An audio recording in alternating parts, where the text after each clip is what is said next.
Hey, yeah, hey. Welcome to the video Love Bugs. It is your host, Queen Blahma. Said it. And we are back, y'all. Oh, shit. Hold on.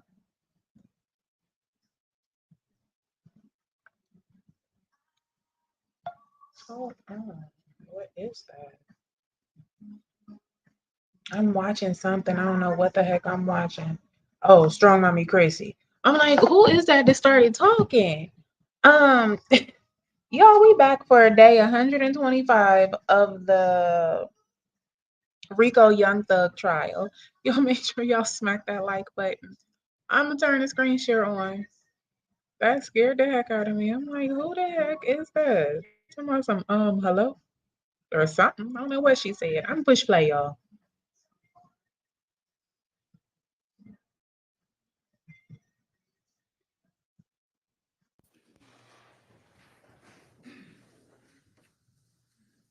Thank you, Yonner. Mr. Sledge, did you have a good lunch? Yes, All right, good deal. All right. And is your head feeling a little bit better? a lot better. All right, good deal.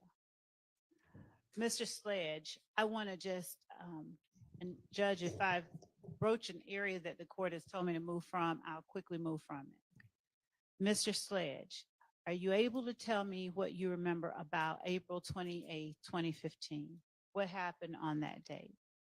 Everything you can remember today. Do you want him to tell you about the entire day? You don't, do you? I don't. And so the judge is helping me out a little bit. So, starting from the point where you learned about Mr. Garlington getting jumped at the club, will you tell the jury, not the judge, the jury, everything you remember about it? Is that all right? Yeah, I guess Okay, thank you. from my understanding, like he got jumped on in the club. I left the club. He called me back. We went and picked up a gun. I want to say Zachary, and then we went. I don't know the name of the apartments, Okay. and then I want to say we traveled back down. If that travel back around, if that.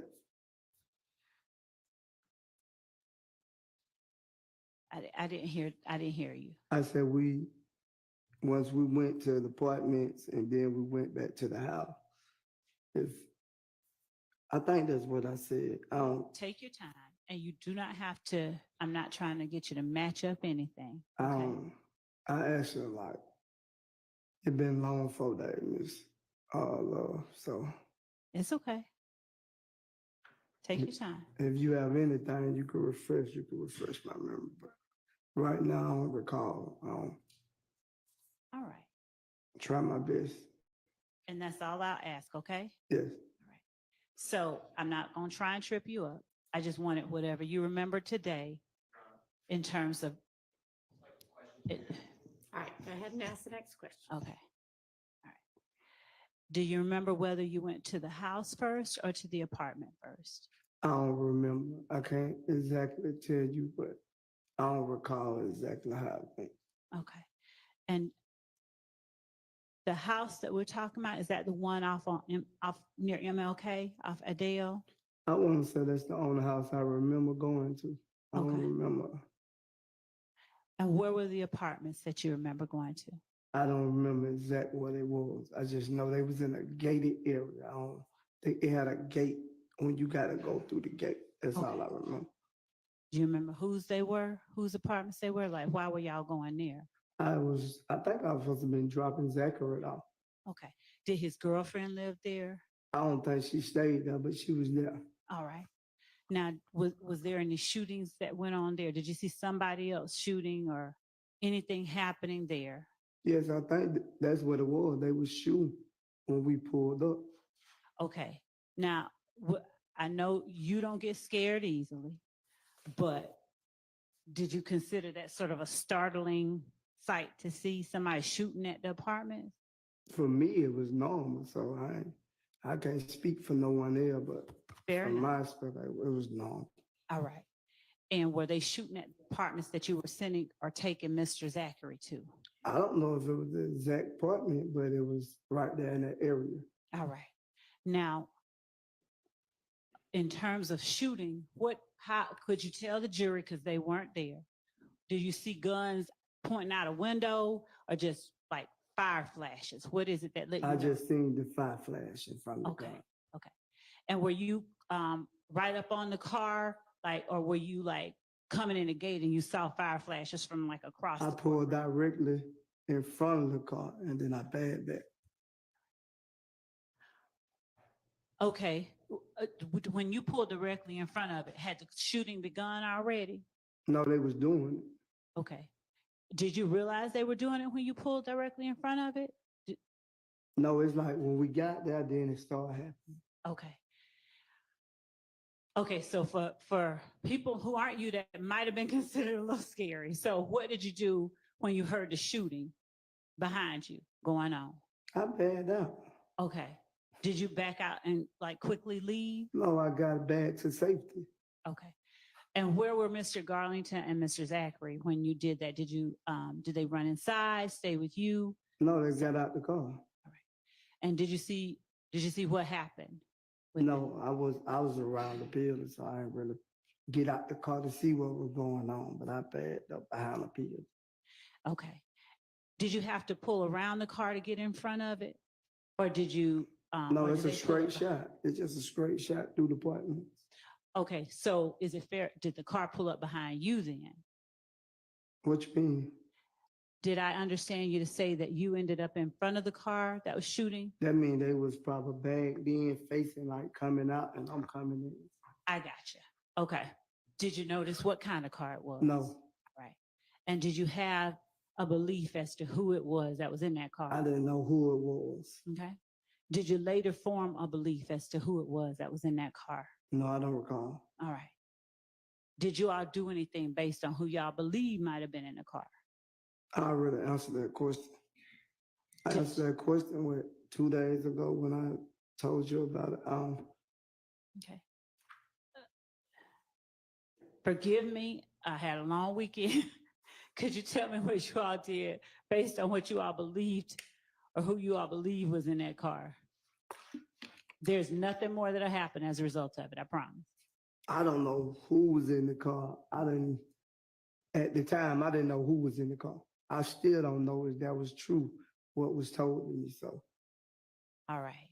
And that was told to you by Mr. Zachary or somebody else? Well, it was told by other people too, so. Okay. Other people that were there with you? In the street, in the streets. Like, when things happen, it be talked about in the streets. Okay. Did you all react immediately or did it take a few days or something different? I don't know. I couldn't really tell you because I told you I was behind a building, so I couldn't actually see what was going on. All right. Okay. At any point, did you think the if gang was involved in that? I don't know because I told you from the night that he got jumped on, I didn't even see who jumped on him. Right. So I don't know. I don't recall. I can't say that. Okay, that's fair. I'm not asking you if they were. I'm just. Judge, may I be allowed to ask the question? Yep. Thank you. I'm just asking you at any point if you believe they were, not whether you know, not whether they were, just at any point did you No, believe? I never believe. I never believe. All right.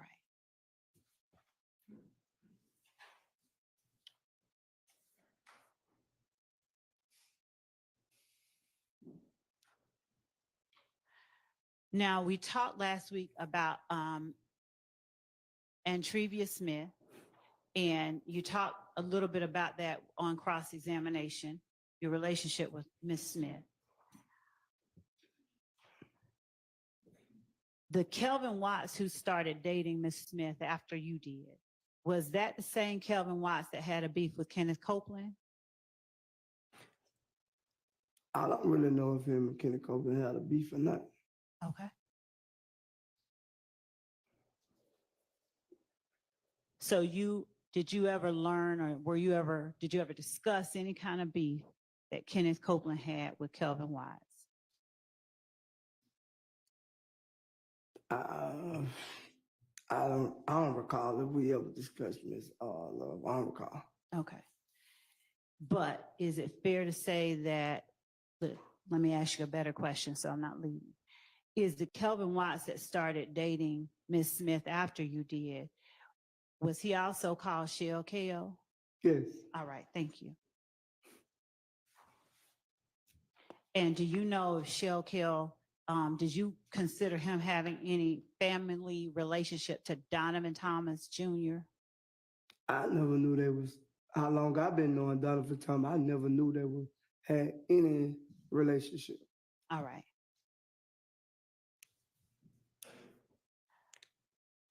How long did you say you knew Shell Kale? If you said it already, forgive me.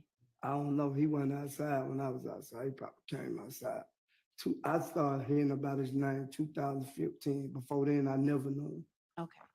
When you say came outside, help me and the jury know what you mean. Whenever he started hanging outside, I ain't know him before then. So based on that answer, did he start hanging outside around 2015? I don't know, Ms. Love. I'm saying that's when I started hearing his name in the street. Other than that, I don't know him. All right. When you heard his name in the street, did you hear his name associated with Ifgang, sir? No, not when I first started hearing his name. At any point later on, did you hear his name associated with Ifgang? Yeah, maybe, yeah. All right. Now, do you remember whether that was after 2015, like 2016, 17, or during about 2015? I don't really recall because it was late. It probably was late in 2015, but Thank I don't you, know. sir. All right.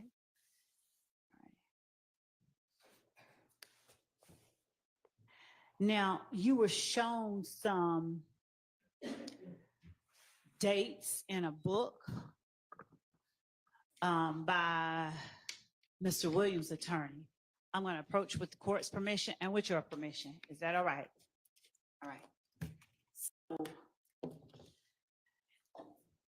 did you testify, or a better question is, did you participate in every performance in 2015 that the Travis Scott rodeo tour included? No. All right.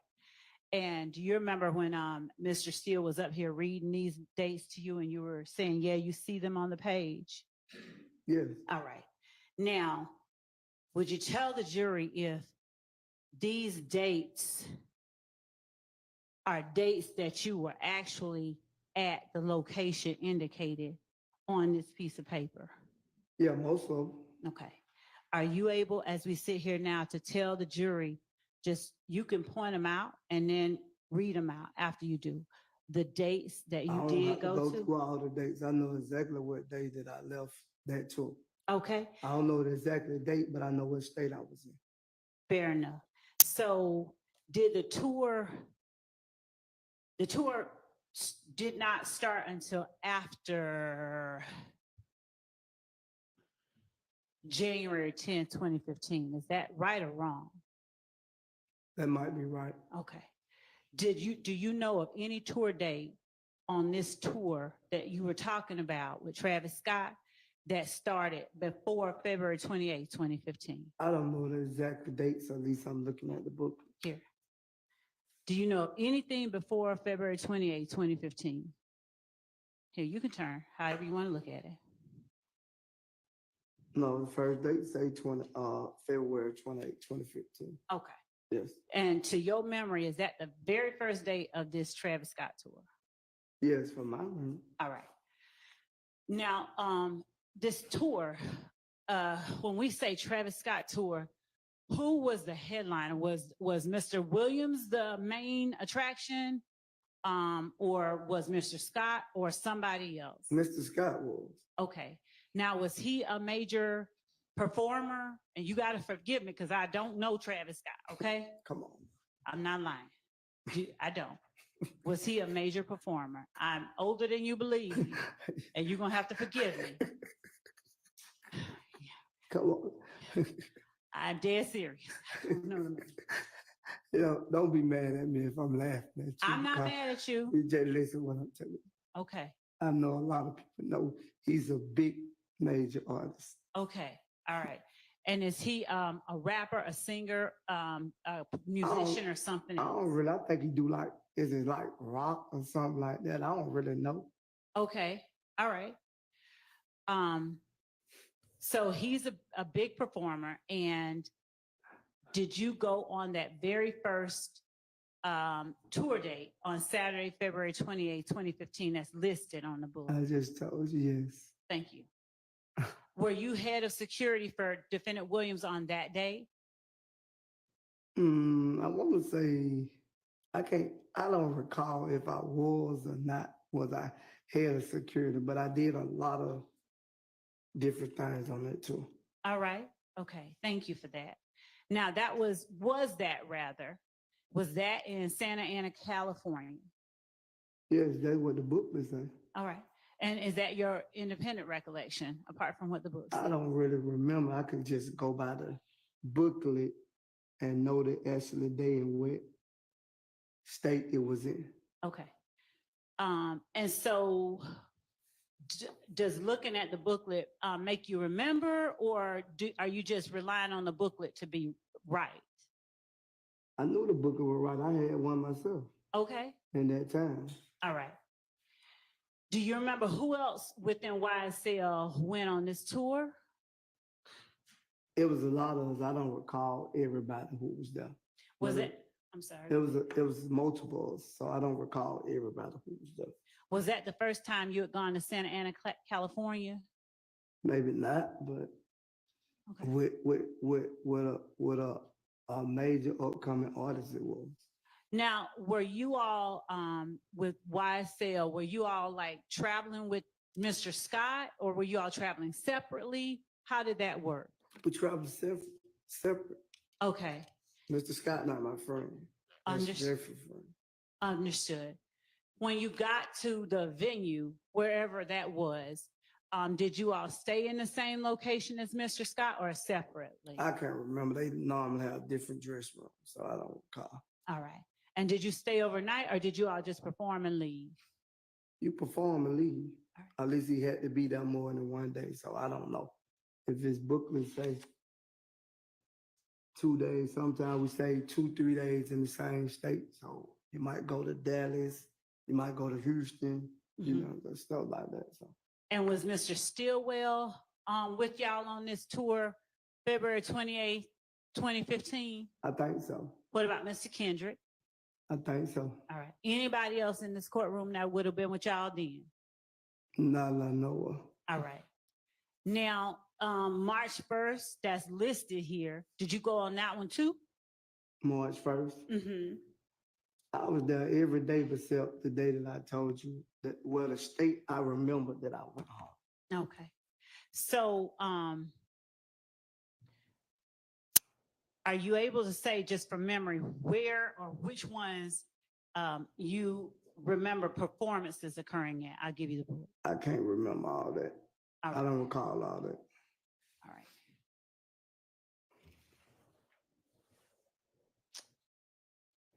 On the days that are listed as travel days, are you able to tell the jury if you all actually traveled on those days, or were there some days that you all traveled on different days? Probably actually that day, because you had to be in another state before you performed.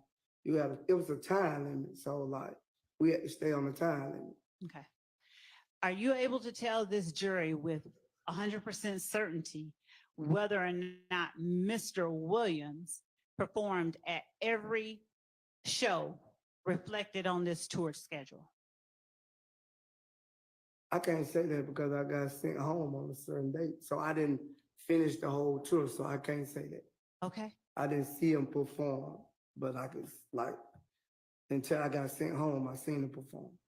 Without looking at the book, and I'm going to show you the book in a minute, but without looking at the book, are you able to say the date you went home? I can't tell you the date. I remember what state it was. Okay.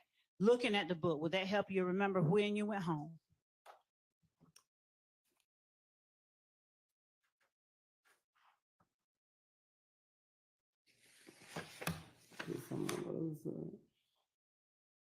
And does that schedule just consist of that one page, or is there 2 pages? It's 1 page. I remember right here.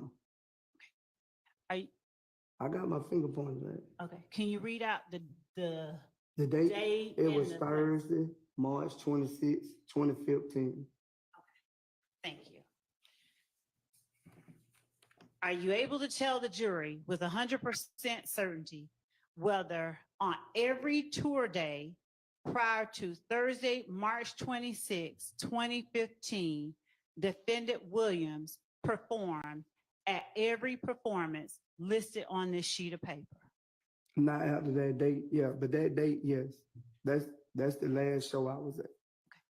What I'm asking is before you got sent home, before you went home, right? Every show that he performed. Every show day? Yeah. Okay.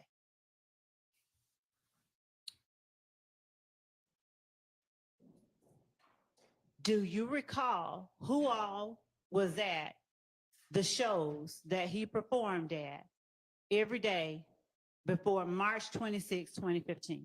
No, I don't recall that. After you got sent home, did you make any effort to follow what was going on as he toured? No. So when you got home, did you just kind of blank out and not listen to or anything? I enjoyed myself with my family. Okay. Did you speak with or talk to or communicate with defendant Williams or any other member of YSL who might have been touring with him? No, because I was trying to get family time in, so I didn't call and see what Mr. Williams had going on. I was more focused on my kids. When you got sent home, would you tell the jury how it was that you were sent home, like by bus, train, plane, car? I don't even think he sent me home. I requested that I was ready to go home, but I went by plane. Oh, okay. Did you, did that request have anything to do with your family? What happened? No, I was just ready to get home and see my kids at the time. Fair enough. Did anybody else leave at the same time you did on, was it March 26, 2015? I don't recall who all left at certain time because everybody didn't leave and go the same way they kept on the plane. Okay.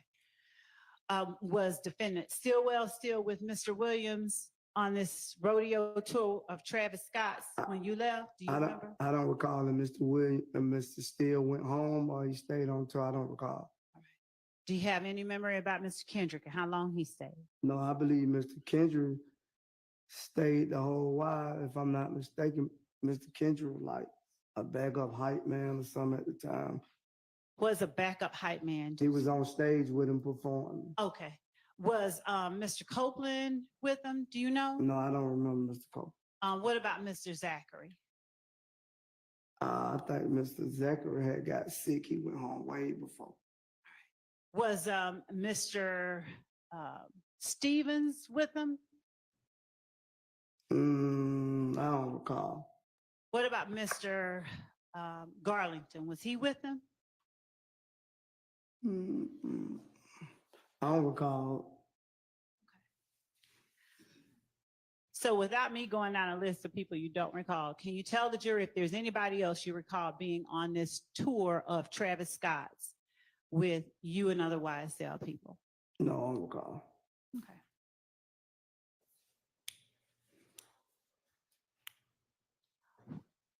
DK, Walter Murphy, was he at ever any point on this tour? I don't recall. All right.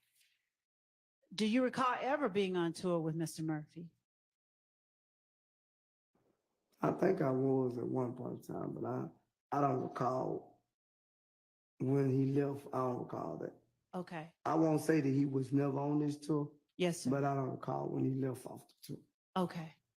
Now, is this tour that you're just pointing to, is that the only tour that you've accompanied defendant Williams on as either head of security or something else, or is there any other tour that you can tell the jury that you worked or were a part of? From my understanding, what I know, I only know about 2 tours. I don't forgot what the second tour name was, but I was there. All right. Was that after or before the one? It was after. Do you remember how long after? It probably 2019, I want to say. Okay. And was it in the States or was it like in other countries or something different? We went to Atlanta, but it was different states. And I think like on the tour, he did go to another country at one time. Say it for me one more time, sir. I think he did go out the country on one of the dates. I just don't remember what date. All right. Do you remember whether he was the headline by 2019? Yes, he was headline. Okay. And did he have other artists performing with him? Yes, his artist. All right. Besides people from YSL, like with this, he was performing with Travis Scott. Did he have some other people besides YSL performing with I him don't in want to say 2019? the guy. I don't remember the guy's name. It's Kelly, something like that. I think it's something like that. I don't want to use the term of what his race is, but his name Kelly or something like that. Was he my race? No, Okay. he was his race. It was his race. Yeah. Since you want me to say it. You're all right. That's all right. Yeah. All right. Was it Machine Gun Kelly? That's who it is, Machine Gun. Okay. Kelly. All right. I'm not familiar with all the rappers, but Okay. But Mr. Williams was the top line and Machine Gun Kelly Kelly was was, yes. with him. Okay. Yes. All right. Now, am I reading correctly that this rodeo tour lasted February 28, 2015 to April 3rd, 2015? That's what it's saying. The booklet is that's what it is. And you can look on other pages if you need I to. don't think it's no because I already know. Okay. Yeah, that's the ending date. Okay. So is it your memory that after April 3rd, 2015, where it says travel home, there was no more rodeo tour? No, it was no more rodeo too. Okay.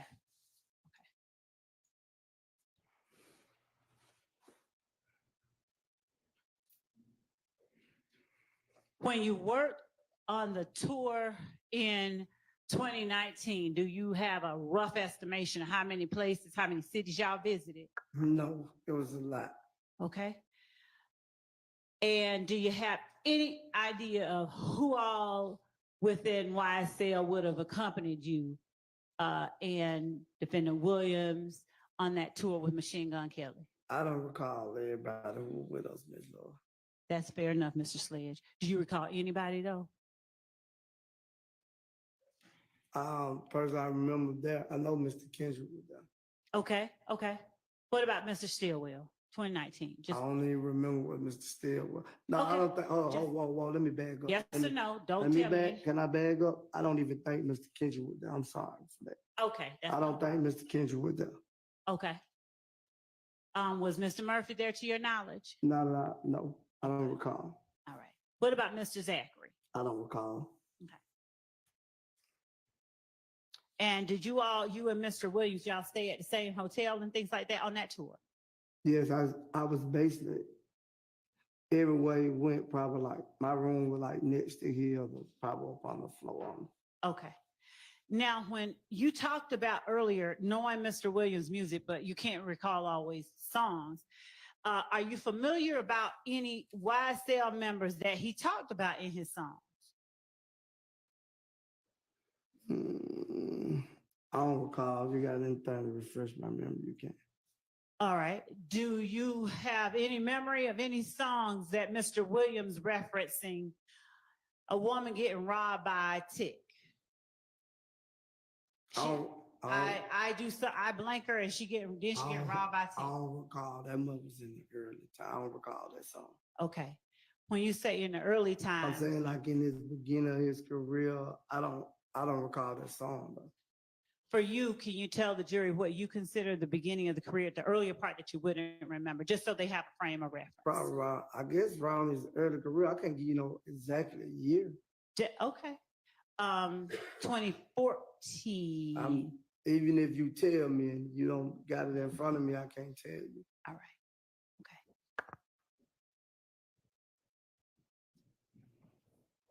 What about Lil Woody popping at your noggin? Does that sound familiar? Yeah, I think that was on the song. Do you remember what song that was on? I want to say Halftime, if I'm not mistaken. Any idea when Halftime dropped? No, I don't remember exactly what year Halftime dropped either. Okay. Do you remember around like 2014, 2015? I don't remember that. Okay. Were you working as head of security during that time? I don't recall that because I don't know what year. I can't answer that for you because I don't know what year it came out. Okay.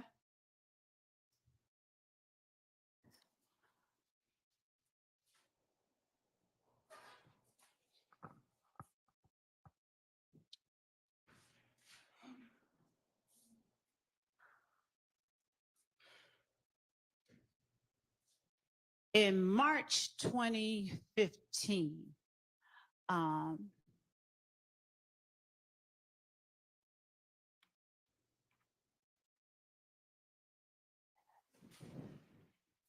you said you went home around March. What was March? Whatever, Phoenix, Arizona. Phoenix, Arizona. After that show, I went home. Okay. All right. So it would have been the next day that I went home. Okay.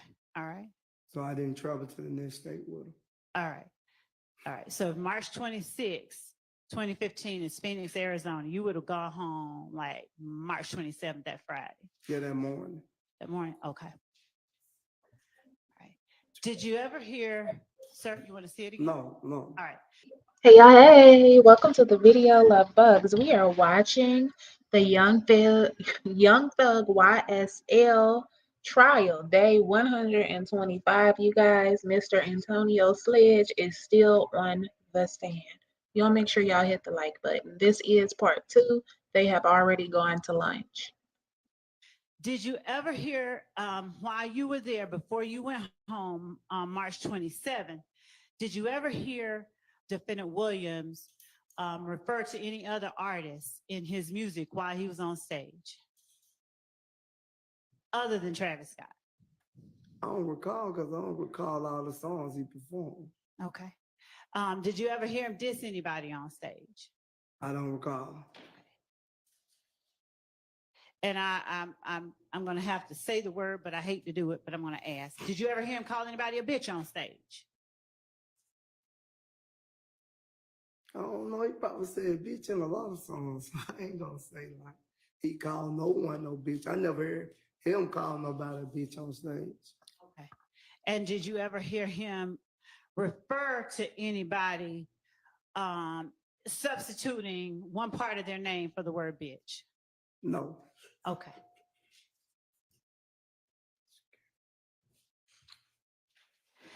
When we were talking about that video with you, Mr. Zachary, back last week, the video, I'm sorry, I'm switching gears. I'm switching gears. Here, there. But I ain't gonna be aggressive. But that's how you confuse me. You going to one subject and then you jumping all the way left field. All right, I'm gonna try and orient you. Last week, when you and I were talking, do you remember me putting up a video of you and Mr. Zachary, and one or both of you had a gun, and you were saying something like, "We're not going back and forth," and you were talking about Kale in the video. Right. All right.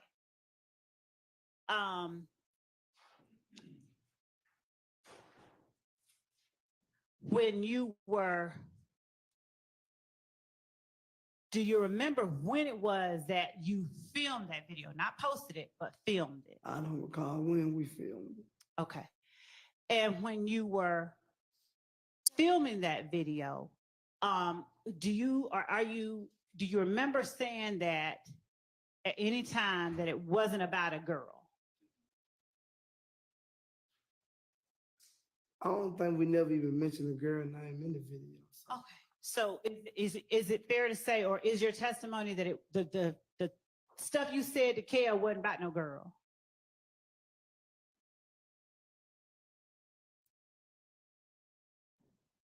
I don't recall. I can't say it, though. I don't recall. You saying what I said. I don't recall because I ain't say nothing about no girl in the video. That's fair. All right. But do you remember the video? I remember we made the video, but I don't remember what I said in the video. Ms. Dyer, are you able to pull up that video?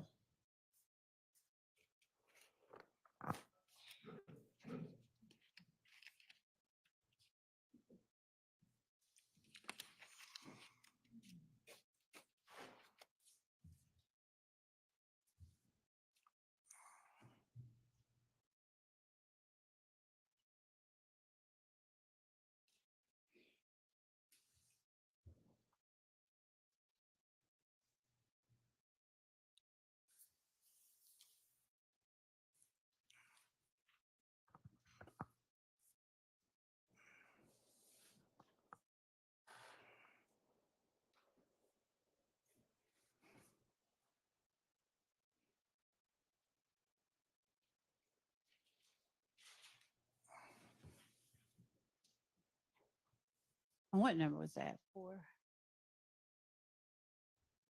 441. All right. We're going to play 441 for you one more time. You little strip ass nigga. We ain't really going back to no nigga. You little bitch ass. I know what we hate. I'm everywhere. Yeah, fuck you, nigga. Care. Whoever else, nigga. What, nigga? Whoa. They said I ain't really going back. Okay. You chuckling. Cause now, it's funny now. It's funny now? Yeah, that video. Right. Now, who other than Kale were you talking to when you said and whoever else? I just said whoever else. All right. Now, what were you meaning to tell Kale?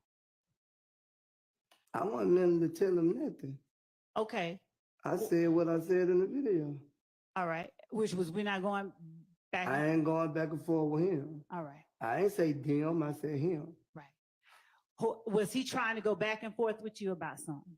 If you want to be honest, they were saying that he was looking for me about treatment. So okay. That's the whole thing. So when he didn't respond to me when I DM'd him, I made sure he was gonna be able to see what I was saying.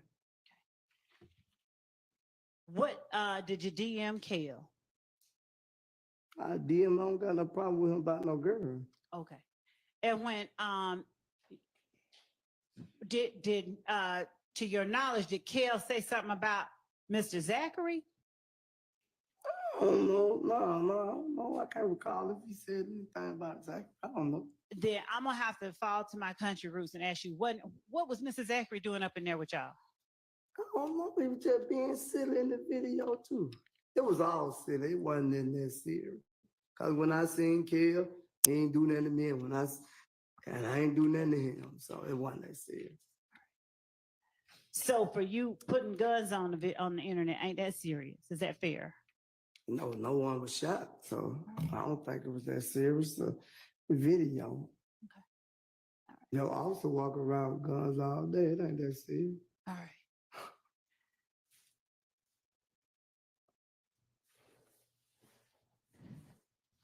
When you orienting you back to the rodeo tour, not trying to switch up and change you and confuse you. That was you first screaming at. You went from here to down. I'm trying to get past it and go fast. I'm trying to stay focused with you, but you started throwing me off. All right. Come on. When we're talking about the rodeo tour, you said you had to go home, but you were working. Did you have any kind of contractual obligations you had to fulfill before you went home? He'll let me go home anytime I wanted to, no matter what the contract was. He'll let me go home. If I tell him I want to go home and see my son, he'll be like, he'll let me go home. All right. And did you have someone to replace you when you went home? Yes, I was head of security, so that means I only choose the security. All right. That don't mean I did security. All right. Head of security just means like I could come say, we're gonna get me love, we're gonna get. I'm glad they finally covering this because they established he was the head of security. I think Wednesday or Thursday, and everybody just bypassed it.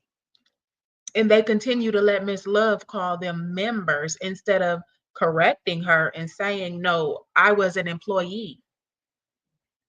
Then we're gonna get her, we're gonna get Mr. Right. And if one of you don't do right, I just say, we'll give him a plane ticket. Did you have responsibility for sending folks home to act it up on the tour? No, I don't have responsibility to it. Okay. Now, on cross-examination, going back to Israel. Thank you. This is defendant Williams number 255, right? Yes. All right. You told Mr. Steele that you had seen that, you recognized that before, yes. Right? Where had you seen that? If I am mistaken, man, when it was posted and added, I want to say, man, Mr. Williams was together. When it was posted and added, y'all were together? When the guy added him, me and him was together. Okay. That's why I remember this post. And we were both like, I think he was gonna try to use it in a song or something, but he did. I don't know. Okay. Are you familiar with D-Mac, Got Me Too Banging? I don't know him personally. No, I don't know him. Now, where was it that you saw it? I want to say that was Twitter or something at the time, if I'm mistaken. Now, are you posted? I mean, are you tagged on this tweet too? No, what you getting at? The jury doesn't know, so I'm just asking. You showed it, they presented it, and they All right. see I'm not tagged on them. So when you say that you and Mr. Williams were together, were you looking at his Twitter account? Yeah, we were sitting there looking at the phone together. At Mr. Williams' phone? Yes. All right.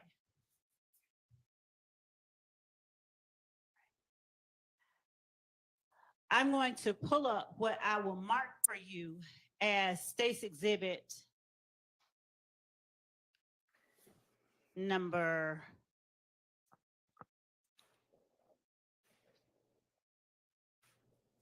4.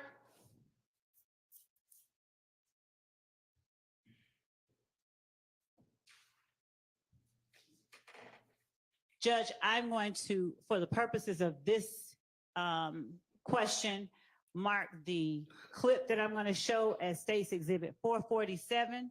I'm sorry, 449. Okay. And it is from 1:03:30 to 1:08:17 of Mr. Sledge's testimony on September 5th, 2024, when I asked about the video of Defendant Williams speaking into the camera, talking about they lied to their mama. September 24th. Last week. Oh. Just last week. I was gonna say, yeah. Just take a look at it, if you will. I will. Okay, thank you. I'm not trying to give you no hard time. Thank you for trying not to give me a hard time. Take a look at it. Yeah. My apologies. Yes. Mr. Steele, do you mind coming over to Miss Knight, so that she can show you what we're about to show? Anybody else? Any of the other? Anybody, yes.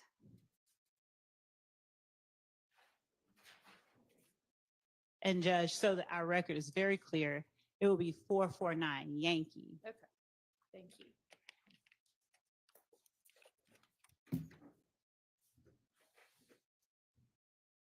And thank you for not giving me a hard time. I don't want to. I just want to get up, get out of here. All right. I don't want to give you no hard time. Okay. Is it done?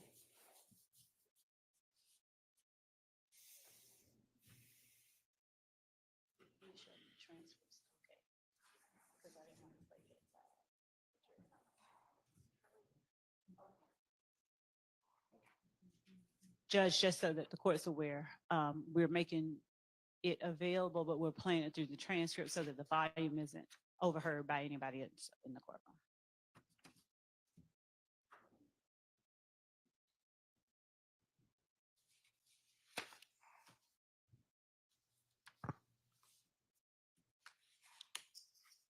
And with the court's permission, I'm just going to sit while they're looking.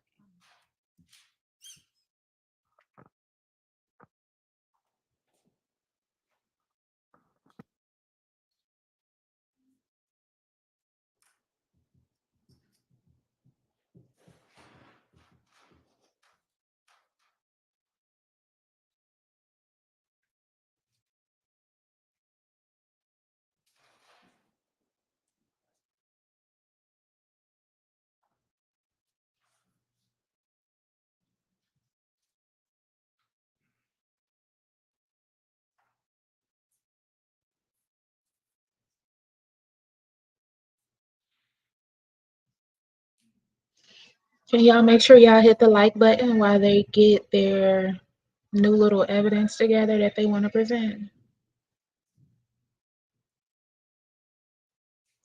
Today is day 125 of the Young Thug YSL RICO trial, you guys.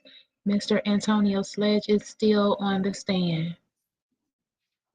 Miss Love got on her little pink suit today. It's kind of cute. The bottoms are nice and loose and flowy.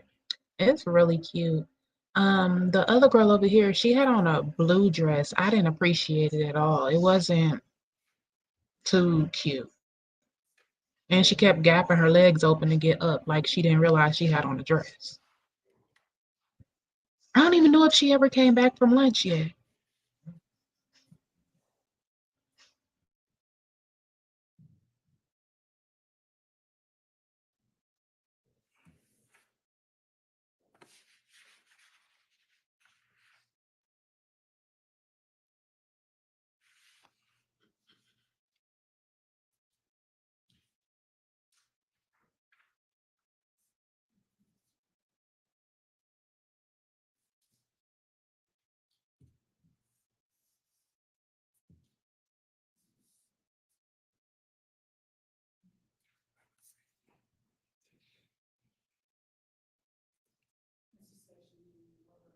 No, I'm good.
Okay.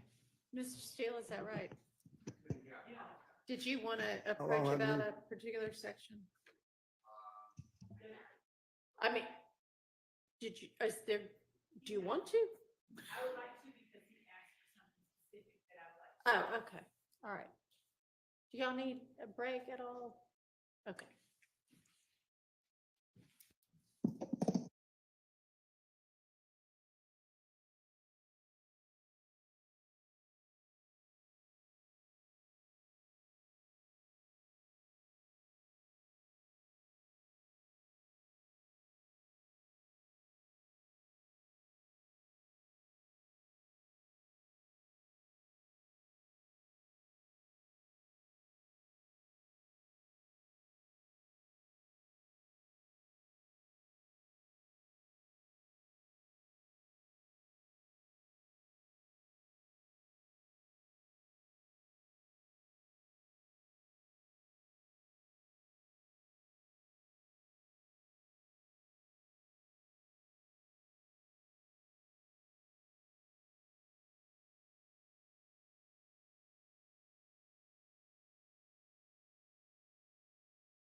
Jesus, my boy.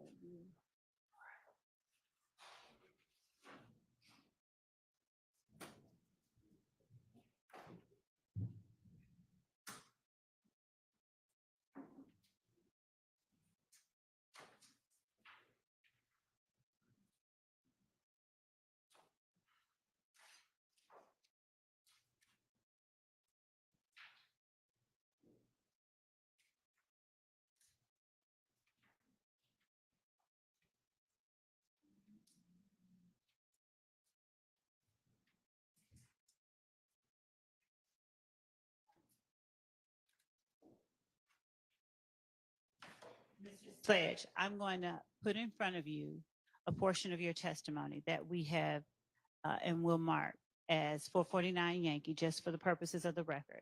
And I want you to listen to it. It will be approximately 2 minutes. And after you hear it, would you just tell me if you remember that? I don't want to ask you just straight out, do you remember something, okay? Okay.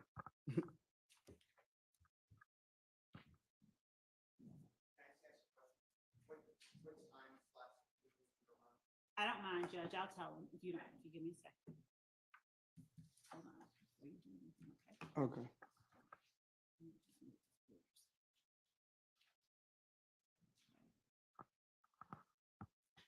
Judge, that will be from time 103,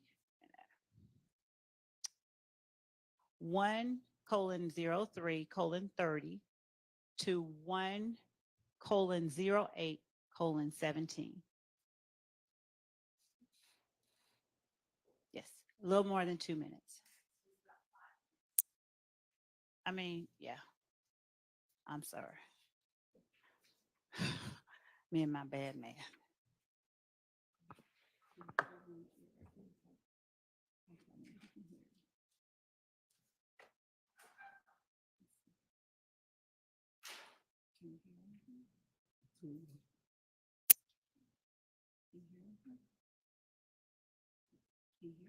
I can't really hear it. Everybody on the phone. Yeah, it's real low. Because we can't let each other hear. Can you hear it now?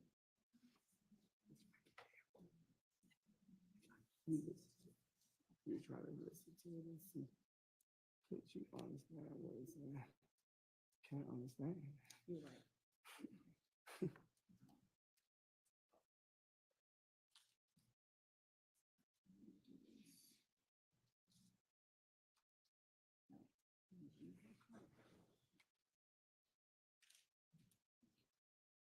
I can read. I don't really be hard for me because I can read words, but I don't be able to understand. Okay. Try these right here. Go ahead then. No, just put anything in my ear. Judge, may I get some sanitizer? Sometimes. Oh, ain't that nigga. I don't want to put nothing in my ear that nobody else. Yeah, do something different. No. But I don't want to use that though. Yeah, get something else. Yeah. That's a perfect. I don't want to wake up my ears broke out. You ain't gonna pay it. You ain't gonna pay that doctor bill. Okay. Right. Me neither. So let's just do it the right way. Yeah.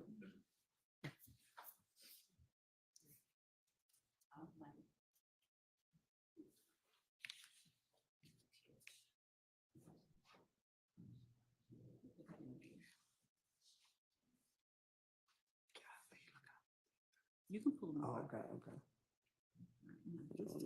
Sure. You tell me.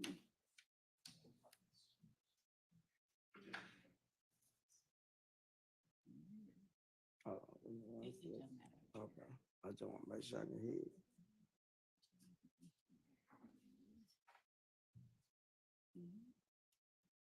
You can?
Get back on.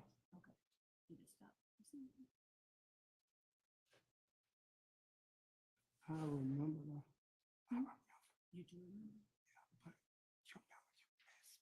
Hold I on. just, okay. We can't talk about that. Okay.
Y'all, what is going on?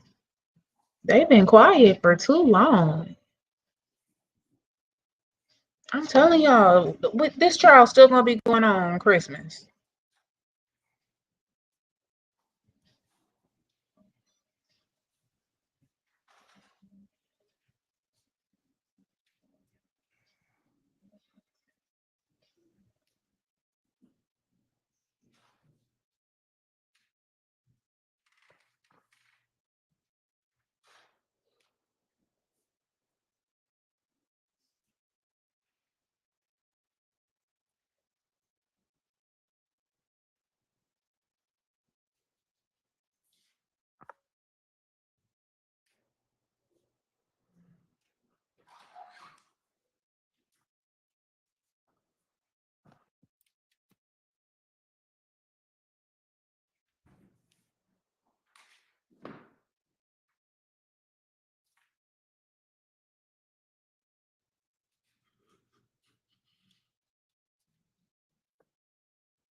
You can get it if you want.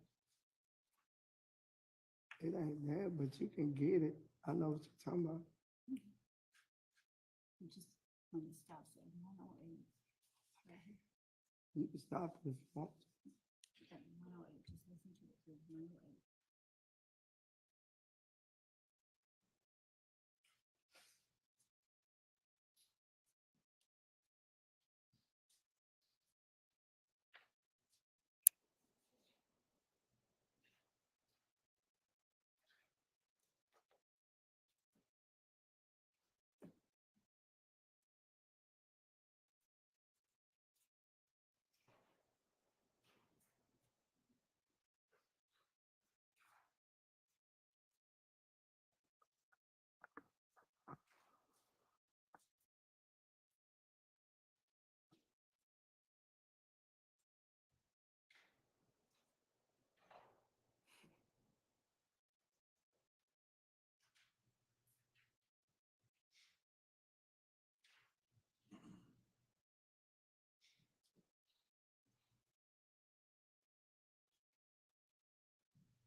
You stop.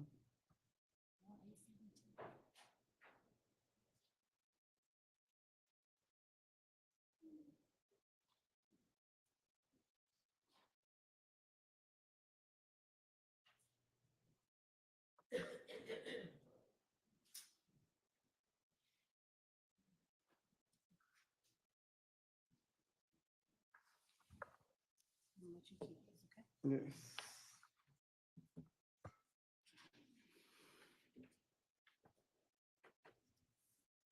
Mr. Sledge, having heard what you said when I asked you about states 449 Yankee, do you recall my showing you the video of Defendant Williams looking into the camera, talking about they lied to their mama? Yes. All right. And do you recall me asking you whether that was your voice in the video? I told you it sounded like my voice. And do you recall me pressing you, asking you, was that you? When you just showed me video, I see now, but that's why when I told you it sounded like me, I thought you just took it as that was me, because I told you it sounded like me, and the only way it can sound like me, I had to be there in the room. Do you recall telling me that you did not remember being in the room? I see on the video I did, but like I said, you were pressuring me so much that day too. My mind just was everywhere. And when I asked you if that was you specifically who said snitching bitches, I said, yes, that was me. That was my voice. Sounded like my voice. That's what I said. did you ever acknowledge though that that was you in the video? I said it sounded like my voice. So yes, I acknowledge that with me if I said it would sound like my voice. I ain't say it sounded like Miss Love, and I said it sounded like me, that record, that to me, that's saying it's me. All right. Do you recall me asking you where you were? I said, and I told you I didn't remember whose house it was, but I did. I said that sounded like my voice. Do you recall me asking you who all was in the room? I don't recall you asking me that. I ain't hear that on that neither. Do you recall me asking you the names of anybody else that was there? Not I recall you didn't ask me about nobody. You was on the Pacific asking me about my voice. That's what I remember. And do you recall at some point telling me, I'm not saying that it's me, I'm just saying it sounds like me, so I can't tell you? Yeah, I told you it sounded like my voice. That's all I remember telling you. It sounded like my voice. So I know if it sounded like my voice, I just thought you say, yeah, that's him. He said it sounded like his voice. Do you remember Doug's attorney showing you the same video a day later? Yes. Do you remember him asking you, was that you in the video? Yes. Do you remember telling him, yes, that is you in the video? Yes, because I had the day to think about it, and then I was like, yeah. When I was still planning in my mind when you showed it to me, and then I thought about it, I was like, yeah, that is me in the video saying it. It's my voice. Is that the video that you were thinking of when you were talking to me back in June with your attorney, Lieutenant Lansico, and myself out in Fayette? I don't even remember you asking me about that video, Ms. Love. Do you remember me telling you on direct or asking you on direct about a video where I asked you if you had seen, or did you know the video where they say you lie to your mama, you lie to your kids, and you said that wasn't me? No, I remember telling you I didn't see me in the video. I seen Mr. William in the video, but I don't recall the statement you make. Thank you. And do you recall me asking you then, where had you seen that video before we met in Fayette? I don't recall, but I just heard it. Something about you asked me that, and I told you I seen it before time, and I seen it recently. Now, between the time I showed it to you and the time that Mr. Steele showed it to you, did you go look at it and listen to it again? No. All right. And so what happened that made your memory precise about not just the fact that it was you, but where exactly it was shot? I'll clear it up. Bad question.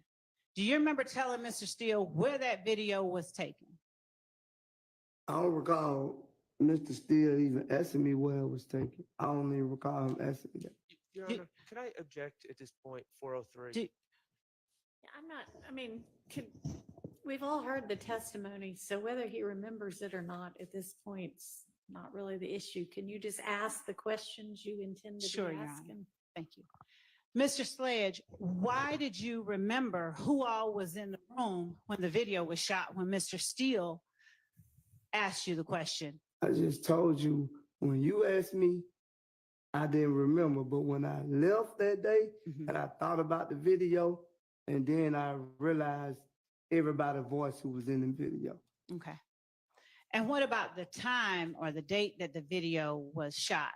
What did you remember that too after you left? He showed me the date of the video he had, and then I remember it was a repost, different date.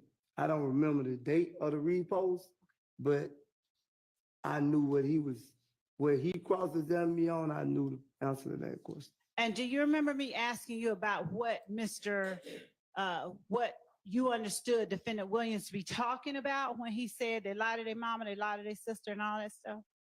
Do you remember me asking about that? No, I don't remember you asking me that. At any point, having heard the video again today, did you hear anybody reference lying in the courtroom on that video? Yes. You heard somebody say something about lying in the courtroom? Oh, no. You said lying in the courtroom? Uh-huh. I don't even know if I just heard that, Ms. Love, to be honest with you, but I think I did. I'm not mistaken. If you got anything, just show it to me. Your Honor, state request permission to play again states 447 Yankee. That's The video itself. Okay. All right.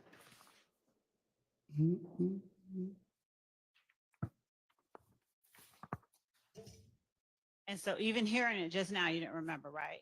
No, if you show me again, like that part. Okay. Don't worry about the earphones. We're going to put it up on the big screen.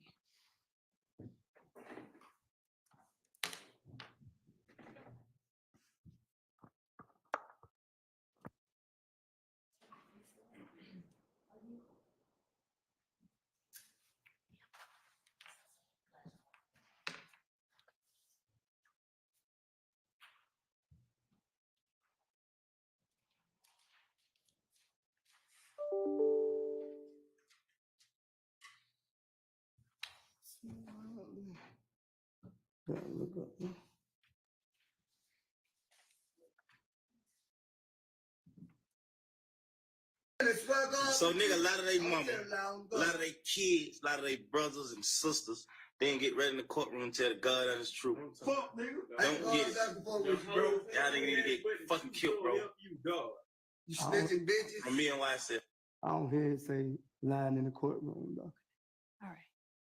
So when you were asked on cross-examination by Mr. Steele if that video talked about lying in the courtroom, and you said, yeah, was that a mistake? Yeah, that was a mistake, because Okay.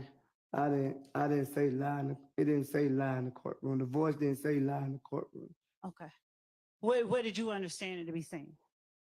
What he said or what in the video it said. The video. It's I'm lie on God. Okay.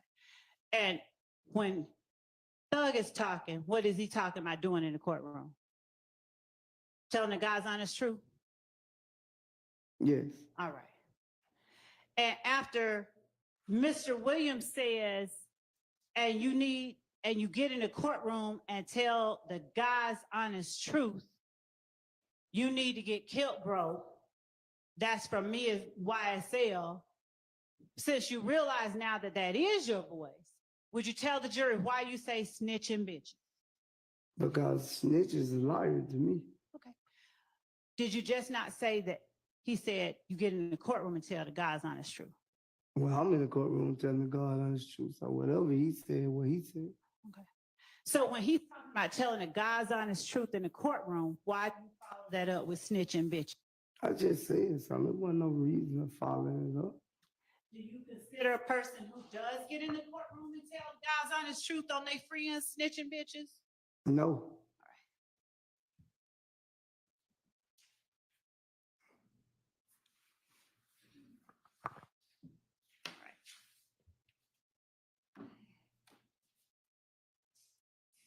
You were also asked on cross-examination by Mr. Steele about a meeting that you had with Lieutenant Lansco, your lawyer, and me out in Fayette County. Yeah. Call that? Yes. Did you let Mr. Steele know before we met that we were actually going to have the meeting? Did I let Mr. Steele know? Yep. No, I hadn't talked to Mr. Steele before that. All right. Did you let anyone at his office know that we were going to have that meeting? No. And afterwards, did you let him know that we had just had it? Could you be more direct? What you trying to say? Only what I'm asking. You said, did I do what? Did you let Mr. Steele know that we had just had that meeting? When? After we had the meeting? Yes, sir. Yes, yes. Okay. Did you ever let me know that you had that Zoom call with Mr. Steele? No, I ain't. Because my lawyer put the Zoom call together. I didn't put it together. Okay. Mr. Steele didn't call my phone himself and say, Mr. Sledge, what's going on? No. Okay. My attorney was on the Zoom call. Okay. And on the Zoom call, or rather last week, Mr. Steele asked you very pointedly, if you recall, do you remember Mr. Steele asking you, did Miss Love, or did you tell Miss Love that Defendant Williams encouraged you to take Kenneth Copeland to the police station? I said that to you and Mr. Steele. Do you recall Mr. Steele asking me that? you Yes, yes.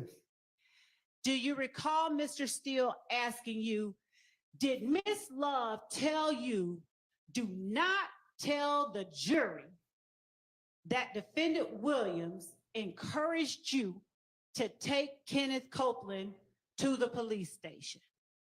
I wouldn't say it was said like that. Hold on a minute. Do you recall him asking you that? Yes, yes. And do you recall telling him, yes, Miss Love told me, do not tell the jury that Defendant Williams encouraged me to take Kenneth Copeland to the police station? You didn't say it at the meeting June 9th. You didn't say it that way. But when I brought it to your attention that Mr. Williams told me to take me and Kenneth Copeland to the police station, your exact words to me, I don't want you to say that, and I will not be asking you that question. So at what point did I tell you not to tell the jury that Defendant Williams encouraged you to take Kenneth Copeland to the police station? You didn't use the word jury, but that's the way I took it, because from my understanding of this process that I would be speaking to the jury to try to prove the facts to the jury, and I just thought I should come in and tell my truth. When your lawyer and you, Lieutenant Lancico, and I sat outside that coffee shop, were you in any kind of handcuffs? No. Did you come on your own? I came willingly with my lawyer. Did you leave on your own with your lawyer? Yes. All right. And did anybody try to read you any kind of rights or anything like that? No, you know that. I would have been in But the jail. jury doesn't know that, okay? Right. So did you feel free to say whatever you wanted to say? I just told you, I said what I said, free, yeah. All right. I'm free to say what I want to say. Okay. So during that conversation, were you encouraged to come into the courtroom and simply tell the truth? Yes, Were you encouraged to simply tell the truth by me? you said it out your mouth that you wanted me to come here and tell the truth, but you said it out your Were mouth. you encouraged to tell the truth in front of Lieutenant Lancico and me by your attorney? Yes, As a matter of fact, did your attorney tell you to act as if any question the state asks you, they already know the answer? So don't try to finagle anything. Tell them the truth. I don't recall him saying that into me. I hate to use this, I'm not being blasphemous, but did your attorney tell you to pretend like the state is God and they know everything? No, he didn't say that. Okay, I know that. You heard me. all right.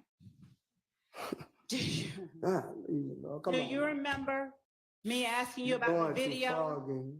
Do you remember me asking you about the video and you're denying being in a video where you But- say you lie to your kids? I never denied the video. I said you don't see me in the video. They're my exact words. to Right. you. That ain't denying the video. Okay. And do you remember after that I said, I've seen a video with you in it? You said you seen the video with me, and I said you didn't see no video with me in it. And do you remember me saying, yes, I have? But And you kind of smiled. At the time, you were referring to the video that Mr. William posted, not the video that I posted. Because if you would have said the video that you posted, Mr. Sledge, I would have said, yeah, that's me in that video. Mr. Sledge, did I make reference to whose video it was? Or did I just ask you about I the think video? you made, to me, I thought you, when you brought up the video with Jeffery in it at first, then you brought up another one. You brought the video up of Jeffery. Because I told you that wasn't me. And I said, you didn't see me in no video. Okay, no problem. Now, on direct examination, do you remember as you sit here today, me asking you whether Mr. Williams encouraged you to take Kenneth Copeland to the police station? In this courtroom? In this courtroom. Yeah, you asked me the question. I figured you asked me the question because my lawyer called me and asked me, what did you, Ms. Love, say to you and at me? So then when you told me at the meeting, you wasn't gonna ask me the question, but then you get in the courtroom and ask me the question. So, That's what happened. okay. So was it that I said I'm not going to ask you that, or did I tell you not to tell the jury that? You said how I took it. When I How you took it. I just Okay. need to know my words.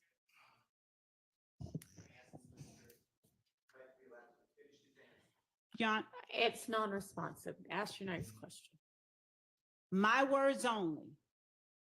Did I ever tell you not to tell the jury that Defendant Williams encouraged you to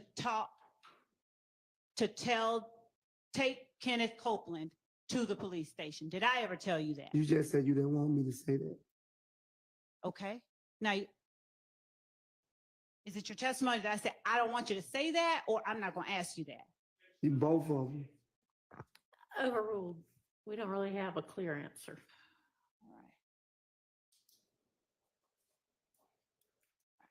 right. And it's your testimony that your lawyer and Lieutenant Lancico were still right there when I said these words that you heard? Yes, so I Okay. wouldn't have said it. All right.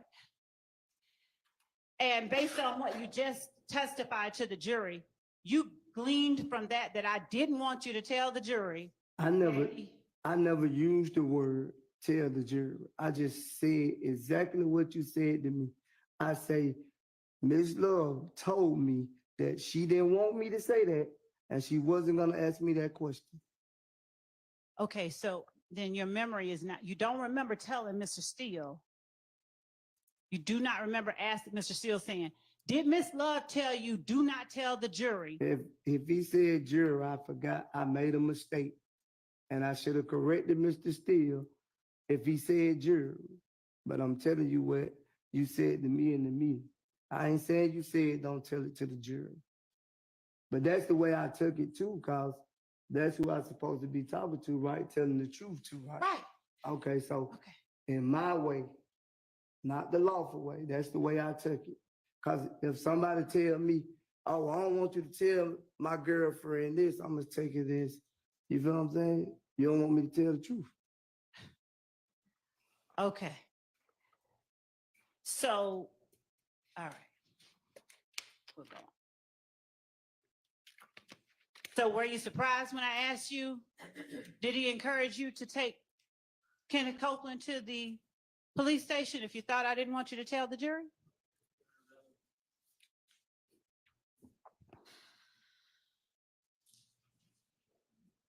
I'm exploring what he said his understanding was. Overruled. So were you? When I asked you that question, were you surprised given that you thought I didn't want you to talk about it? I don't know. I can't recall. I don't know. Okay. All right. Now,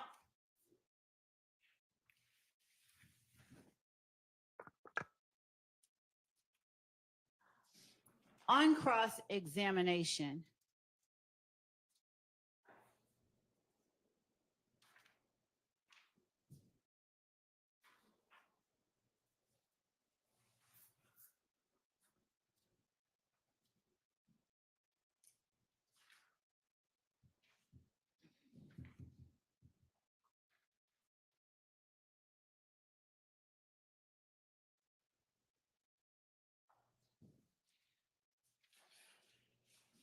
did you tell Mr. Shart that you didn't feel like you could go to trial, or you didn't have the ability to go to trial? I said I couldn't afford to go to trial. Okay. That's the question he asked me. He didn't say the ability. He said afford. All right. And that's the reason that you answered yes to all the questions that you answered yes to on State's Exhibit 444 Yankee and 1AS? I don't recall.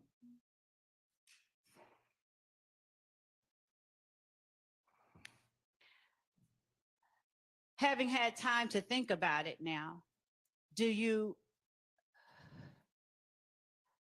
remember and realize that your sentencing acknowledgments placed you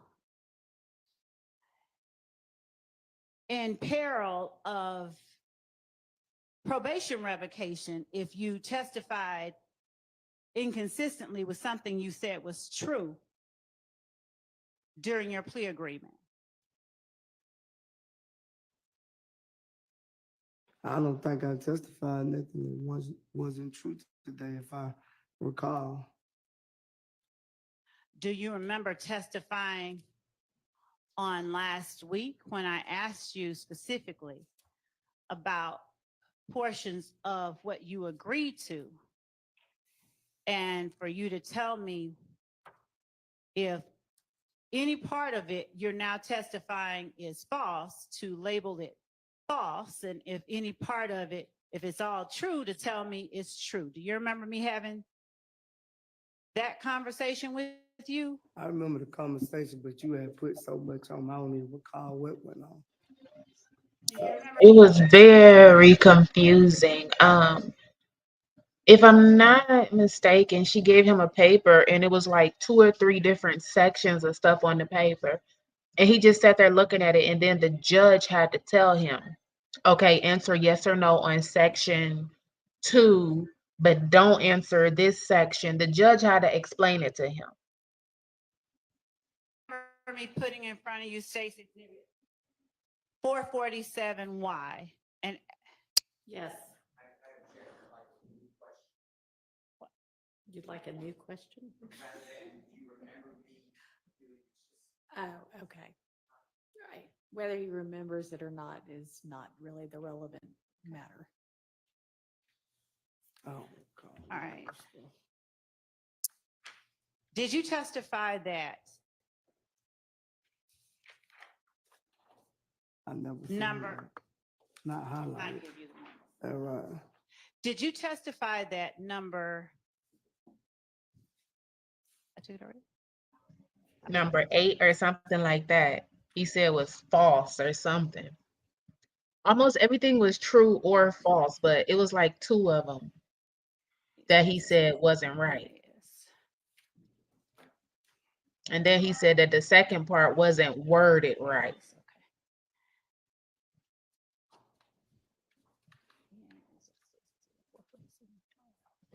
okay. Come on, Miss Love.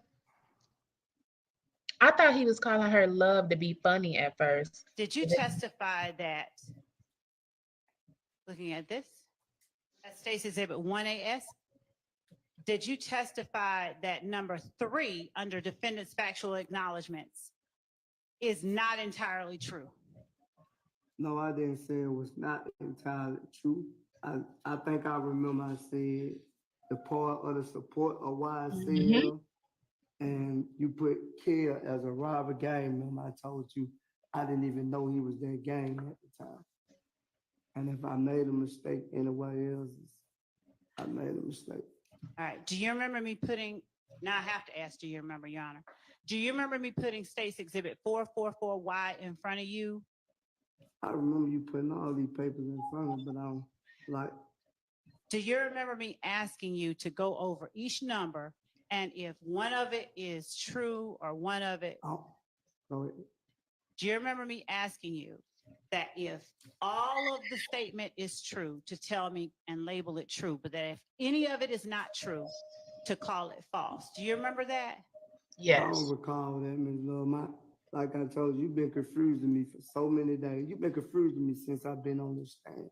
So I don't know, like now, you jump from one thing to another thing. My brain don't move as fast as probably yours. I might don't learn as quick as you do. So I don't remember all this stuff. You putting all these papers in front of me ain't gonna make me remember. Okay. All right. So whatever you trying to get to. All right. We're just getting to the questions. So we'll take it slow. I don't remember. All right. 1AS, that is the document you signed, right? Yeah. All right.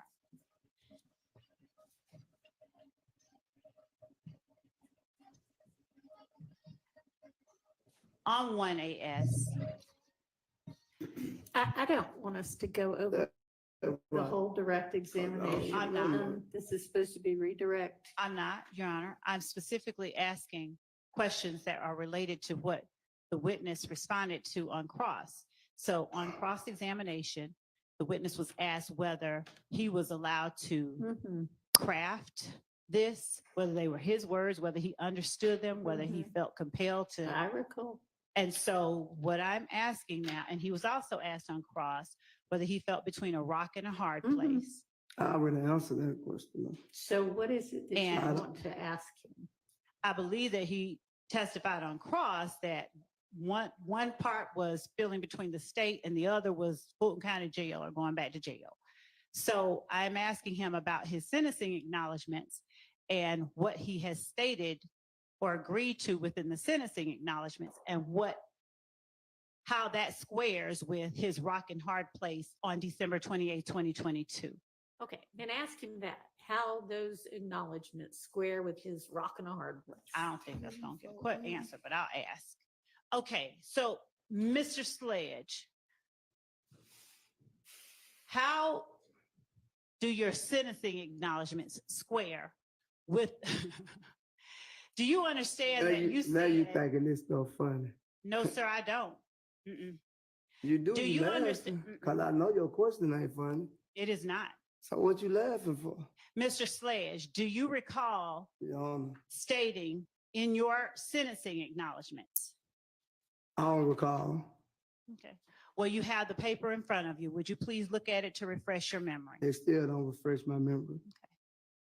Your Honor, the state tender states Exhibit 1AS as evidence of a prior past recollection recorded.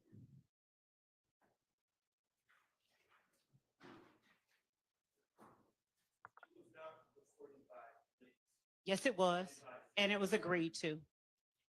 I object as well, Your Honor. This is not past recollection recorded, It and is. past recollection recorded does not come into evidence.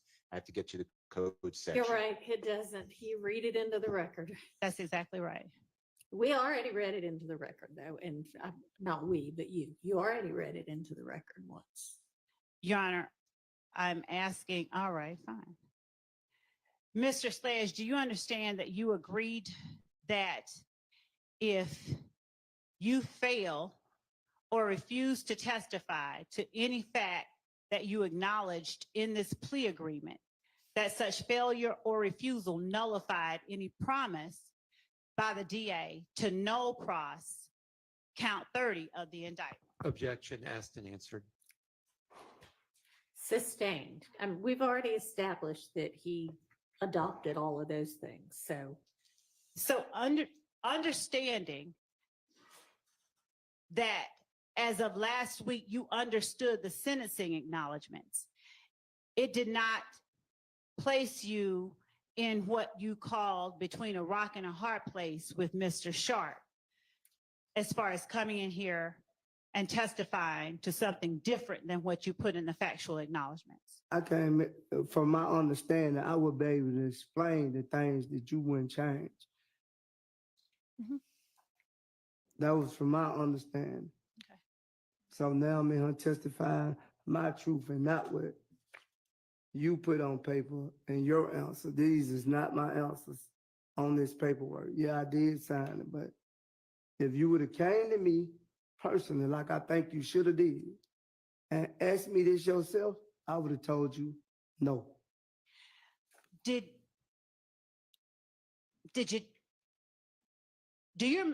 you testify that lay low were my words and not yours when I asked you on direct examination about defendant Williams giving YSL members money to lay low after the murder of Donovan Thomas? When you asked me at that meeting, I told you he couldn't have gave YSL money to lay low because I'm the only one that stayed in Atlanta.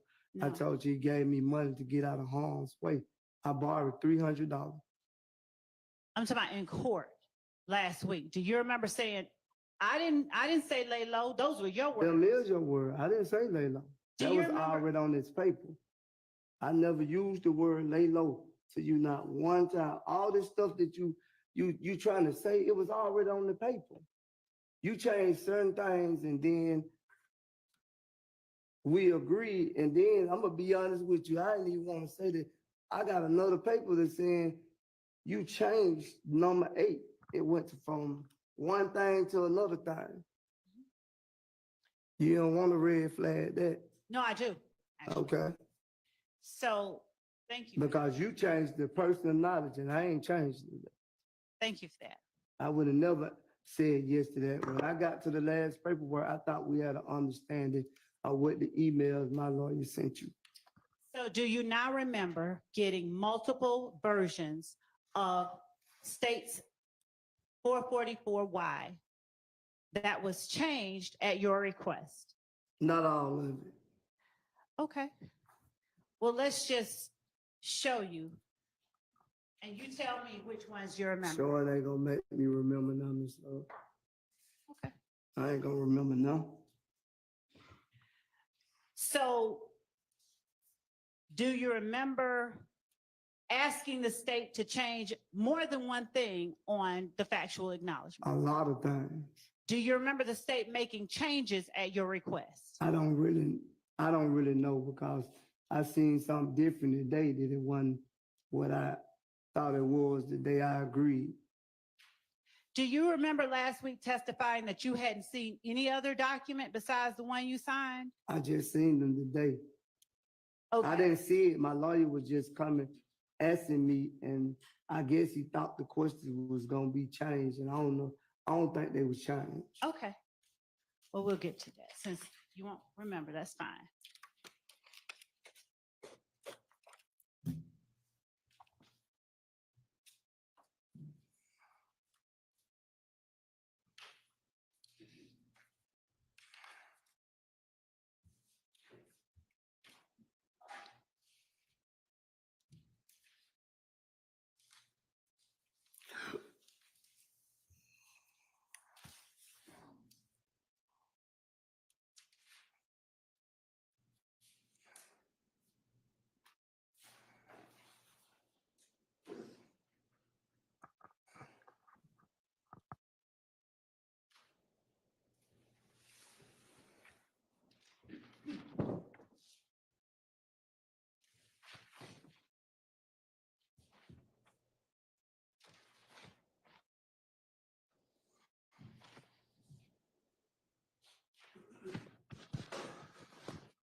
When you were asked by Mr. Shart about April 28th, 2015, Jeffrey Williams, he only asked you whether Jeffrey Williams was with you in addition to you and Mr. Zachary and Mr. Garlington. Is that right? Is my memory correct? I don't recall. Okay.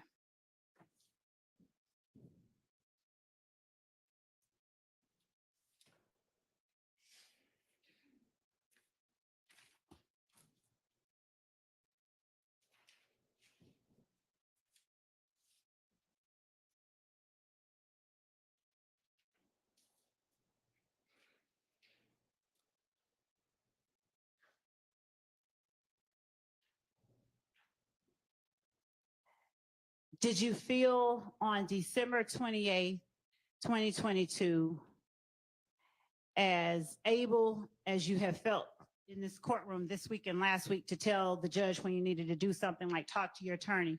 Did you feel as free to talk to your attorney or ask for requests to speak to your attorney then? I don't recall.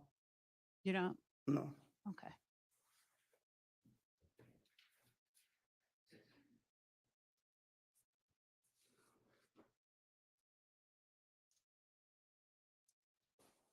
Is there any portion of what the jury saw in your December 28, 2022 testimony where you halted the proceedings? Or what wasn't seen? Did you ever halt the proceedings on December 28, 2022 to ask to speak to your attorney? I don't even know the word you just used. Did you ever stop and say, Judge, can I talk to my lawyer like you have today and last week? Like I told you earlier, I ain't sitting over there. I'm sitting up here supposed to be telling my truth. And it's like you're not accepting my truth. I wasn't sitting over there in County Blues. I was sitting over there in County Blues. I'm in the free world. So it's like I couldn't stop and say that over there. Why couldn't you? Because I don't understand that. But once I got up there, I thought I could. Because you told me that. You said, anything you don't understand, you didn't tell me that December 28th, right? Did your lawyer? No. My lawyer didn't tell me to stop neither. So sitting next to your lawyer, did you ask him questions? Not talking about what they were, but did you ask him questions at the table? I would ask the witness to be allowed to answer the questions. Judge, I'm not asking him what was said. I'm asking him. The province of the what? Oh, no, that doesn't. Overruled. Sitting at the table next to the lawyer you had known for 15 years, were you able to ask him questions? I probably could have, but I didn't. And in the back, when you were with the lawyer you've known for 15 years, did you ask him questions? Yeah, I told him. Well, if he wants to share it, it's his to share. I don't want to. I don't want to share it. Okay, I don't want. Specific about what you and your. I don't want to share it. And I'm not asking you what. I'm asking I don't you, want. did you? She just said I didn't have to share it. She said you didn't have to share the content. I'm asking Well, I don't want to share it. I don't recall.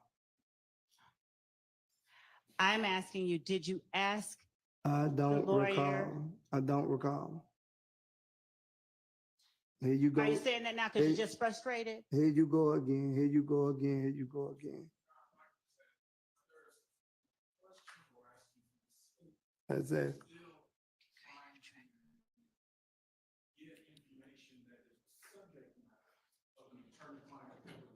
Okay, I disagree. The question was, were you able to ask him questions in the back? And frankly, he answered it. Okay. Before he didn't recall, so. Thank you, Judge. All right.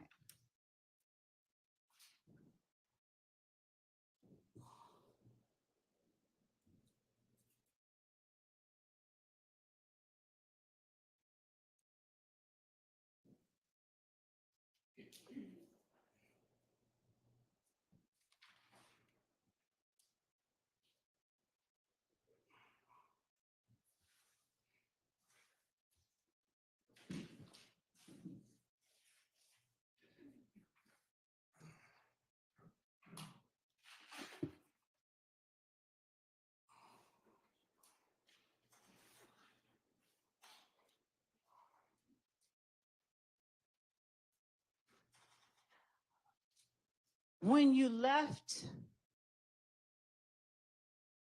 court last week, did you wipe your nose at the jury? What you mean? Just that. Did you wipe your nose at the jury? Yeah, when you asked me to do it, I mean, when you got off the stand. no. Okay. I wipe my nose at the chair. All right. See, yeah. She going too far. Until there's an objection, they just ask questions.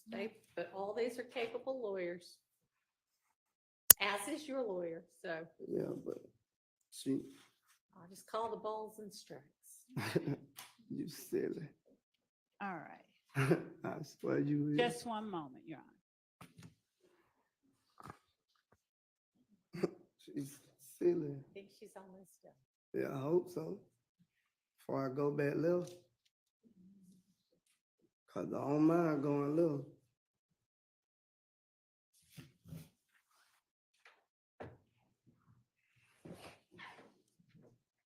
What do you need me to say? Go back left. Arguing back and forth with you. Okay. You just being petty now. All right. You felt differently on December 28th, 2022.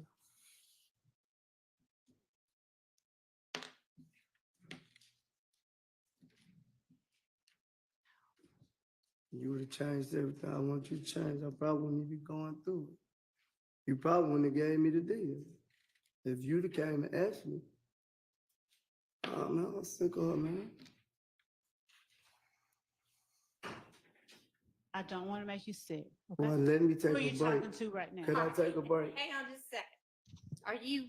Are you almost done? Because I'm wrapping there's up. some people who need a restroom break. Could we Yes. just give them that break, I Your need Honor, and one I'll make back. sure that I'm on. Give them I'm that, wrapping up. yes, let's take a break right now.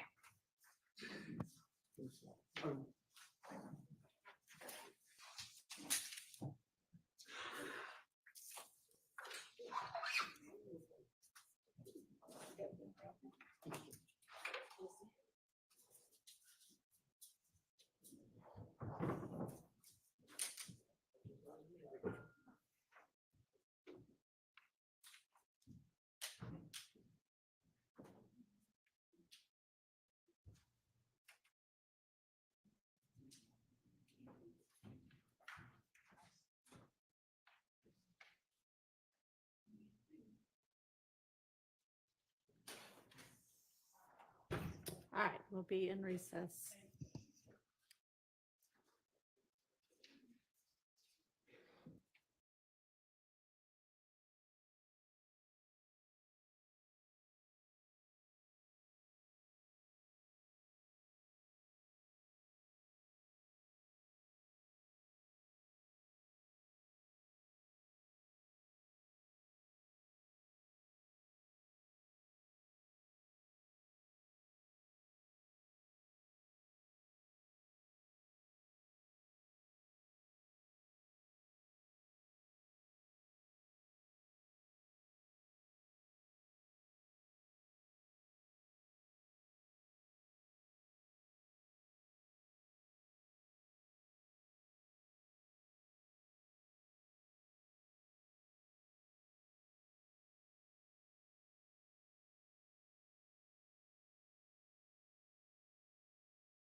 They are not. They are not. And if they are stained. My thumb is stained like that. It's going to take probably a month to get it off.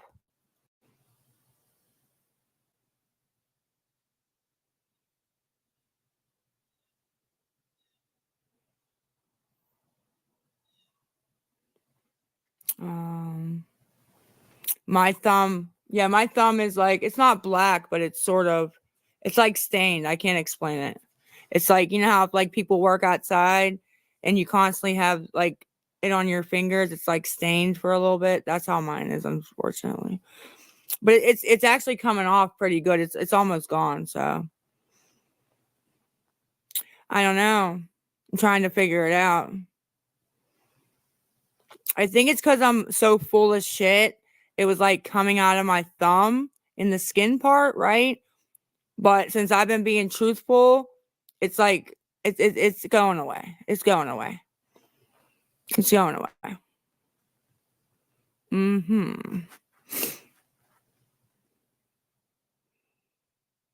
I don't wear press-ons though. These are my real nails. I did not eat yet. Yeah, I saw that. Like I said, in all seriousness, that was me going into my building front door, and that I found out later is my neighbor's son who just turned 16. So it probably is, Lovey.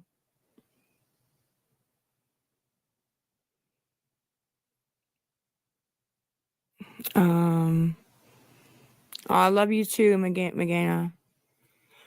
Yeah, I try not to think about the future. It looks pretty bleak, but I do, yes.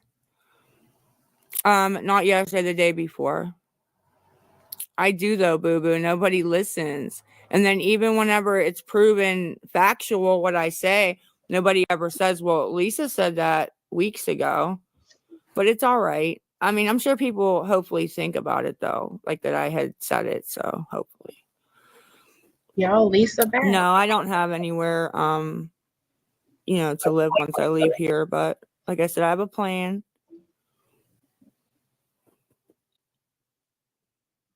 I love you too, McKenna. No, it's not your fault my life's all messed up. No, not at all. Not at all. It's not your fault. I just was asking for help. It's my fault. I know that.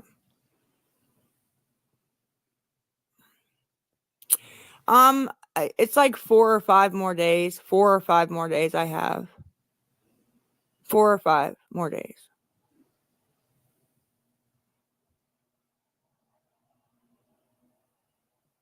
I know.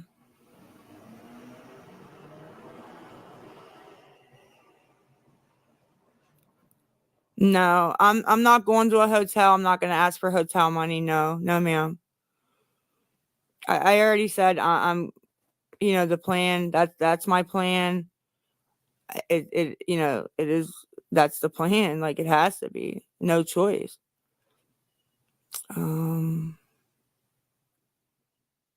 Yeah, or a tent or a bench, one or the other.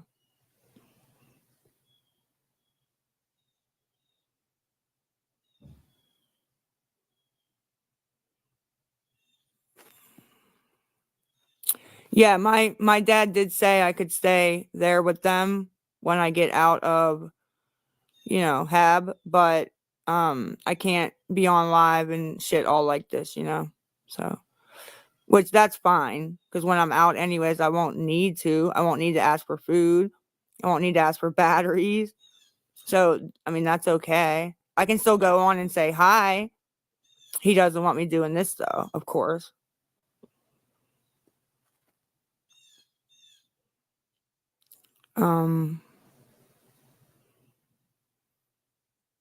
Why do I need batteries? I don't have electric. My electric's off.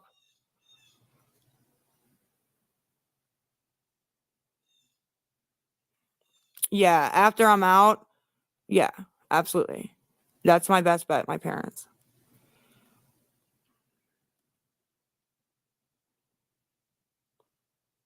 The lamps are not solar powered. They're battery powered.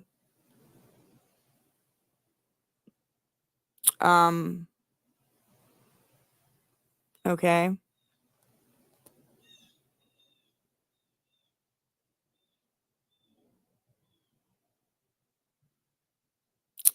I'm probably not going to be able to get my own place until I get like a job and on my feet and stuff.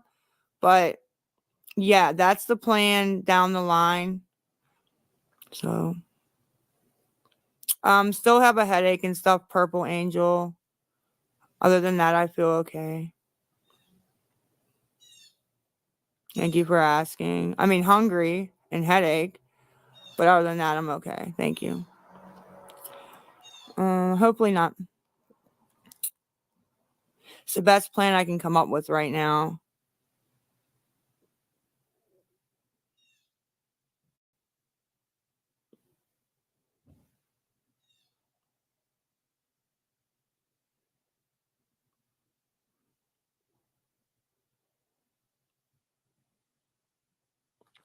So yeah, if anybody can help, the stuff's pinned. The stuff's pinned.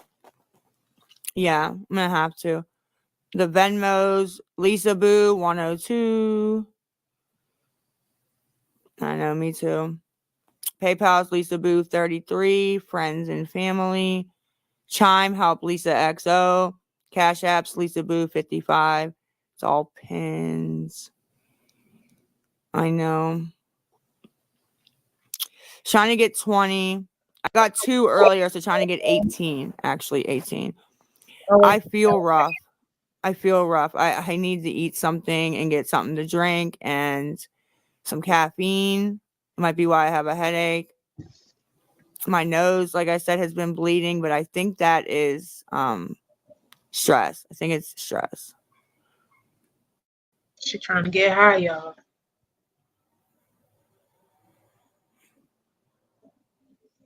She's trying to get high. No, it's not. I do not have any right now. I did not eat yet. I did not have. It hasn't been 7 months. It's only been yesterday and today. They may be dry. I feel dehydrated.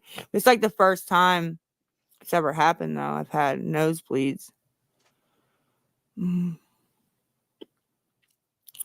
I got 2, and it's still sitting there on my chime card. She is lying. I do not brew baker, not right now, baby. She got more than $2. I already said it was my own fault. I haven't eaten. I didn't blame anybody else. I'm just asking for help. I didn't blame anybody. No, I didn't refund it. That just means the Cash App will fail. That's all.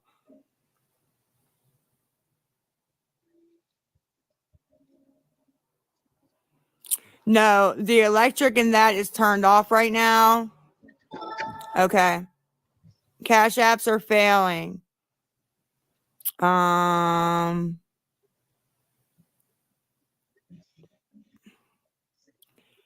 No, it's shut off.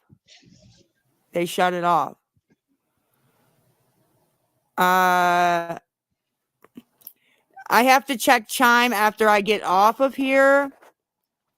If you do send something to any of these, I need your TikTok name.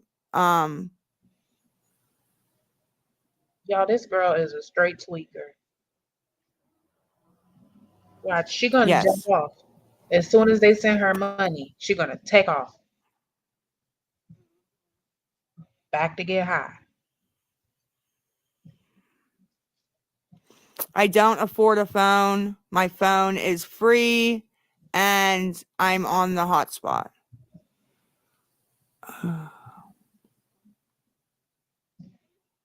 I don't have a microwave. My what microwave? The electric is off. The electric is off.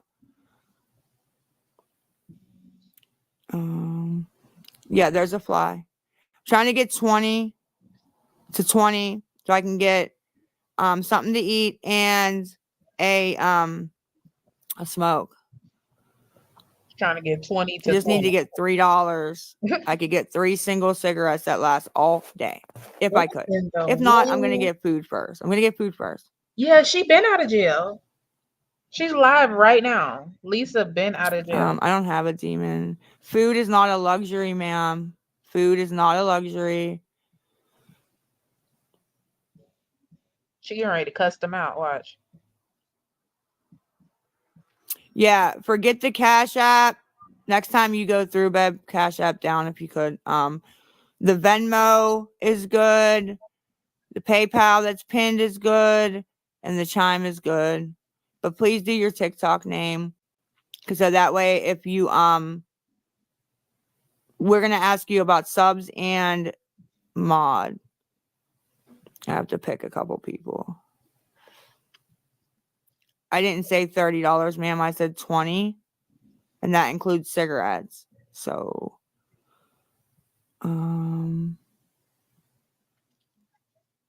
yes, Brett, I just saw your thing. What? Yep, she's out of jail. I don't text anybody. I don't have time to do that. She keeps saying she's going to rehab the next. How do I have 10? But Yeah, 18. 18 total. I had 2 from the last lab. I keep forgetting. I'm sorry. It technically is 18, yeah.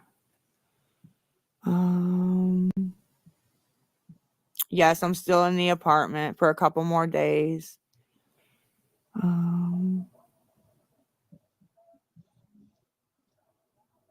and she's being evicted. I didn't get any. They turned I the just power told you. off.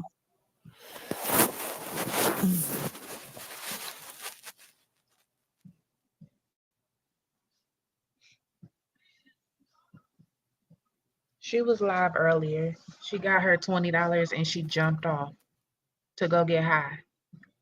Now she back.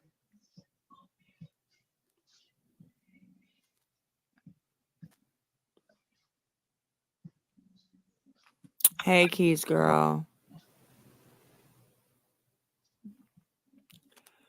Should I have stayed off with my $2, ma'am? I mean, I could have stayed off with my $2.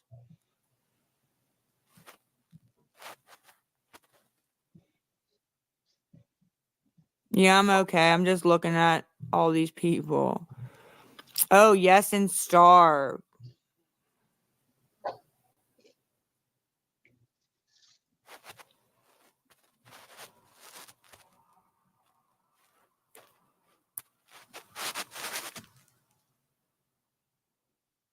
I do not have a black eye. Dumpster dive. No, thank you. I have to earn my right to eat. Okay.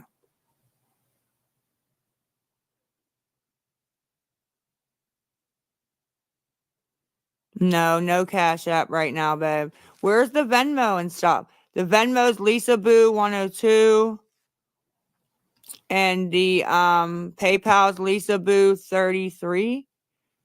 Lisa Boo 33. Friends and family. Lisa Boo 33. PayPal. Okay, I was right. Friends and family.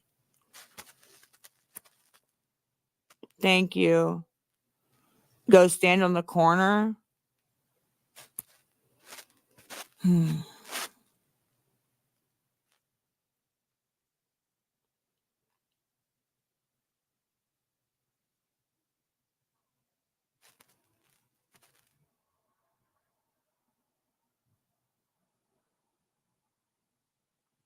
I do not.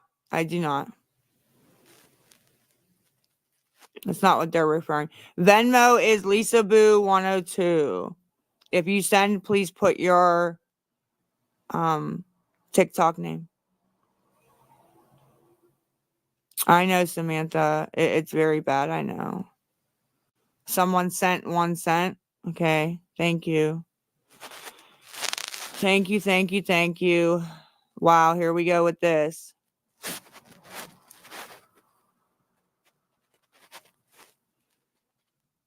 If anybody can help so that they're starting with that crap with my son.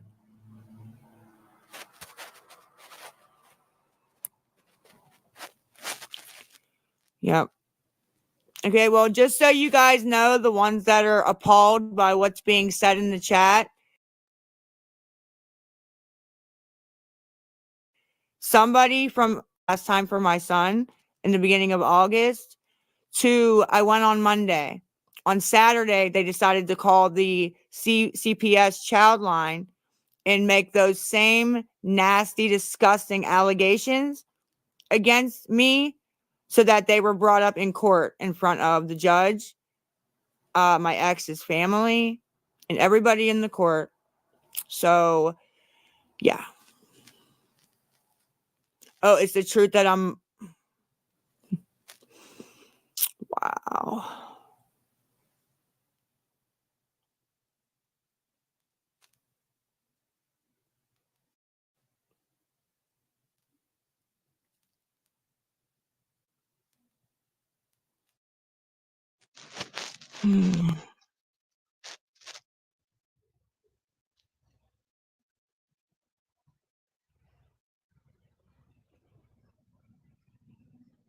The PayPal is Lisa Boo 33. Lisa Boo 33.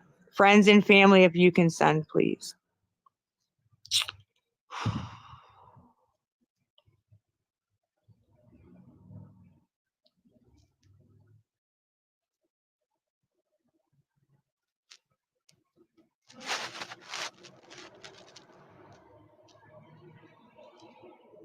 I do not have electricity right now. It's off.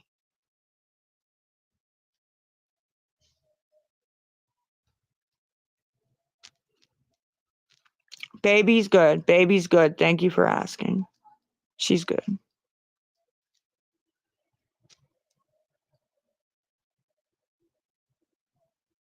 You can't find the PayPal? It's Lisa Boo 33.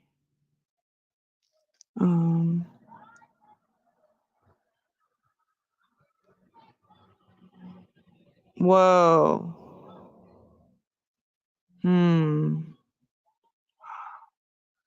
This is disgusting.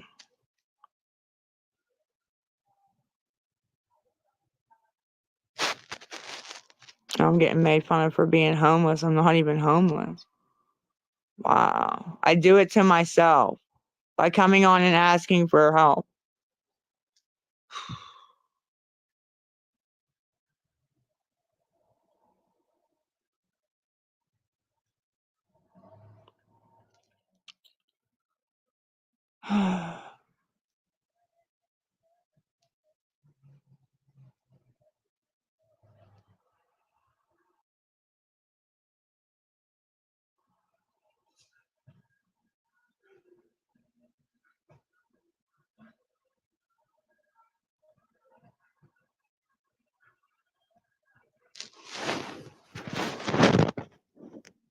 Wow, $3.6K and $2 fucking dollars.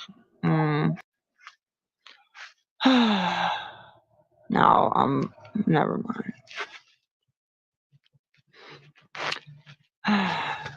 The poll has the correct information if anybody can help. Lisa Boo 102 is the Venmo. Lisa Boo 102, Venmo. PayPal is Lisa Boo 33. Friends and family. And Chime has helped Lisa XO. If you can help, please make sure you put your TikTok name. This is why we need to fill the mods up, because I can't with some of that. I put up with a lot of it, but some of it I just no. That's not fair. That's not fair at all.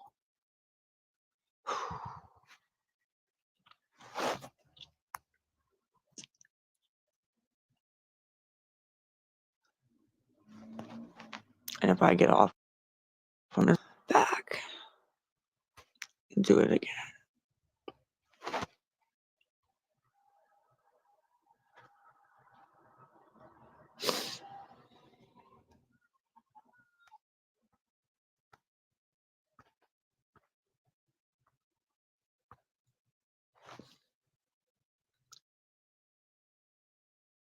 Come on, bro. Jesus Christ. Hey y'all. We are watching Lisa tweak out a little bit. She needs 20 Um, pills to get some more pills.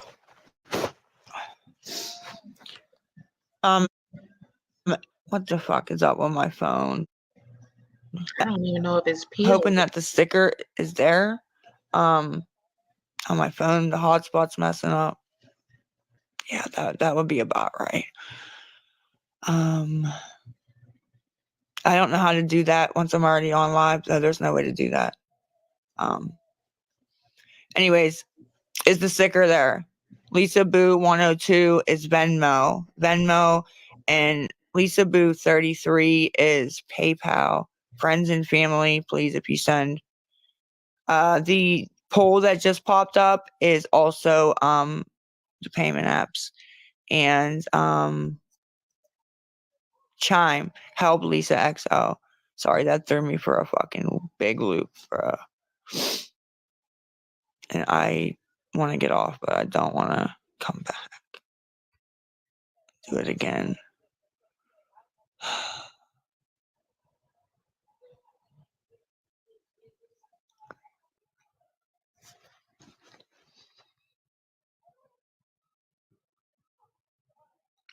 I'm checking right now to see about the sub only thing.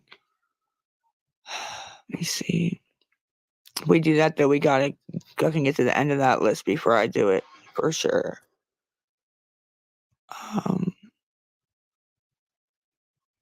It's not fair to the people that helped and help and do help. Gotta get it done. It's so much to fucking do, man.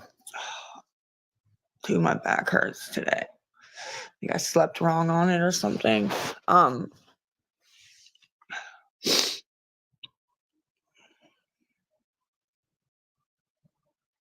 Trying to think. So I don't even like this because talk to my fucking self or people that are texting me. Stupid. I want to talk to my community.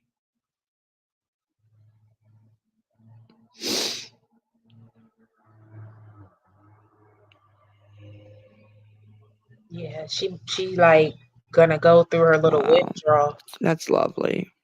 She's sniffing and Fucking everything. lovely. Nothing on PayPal.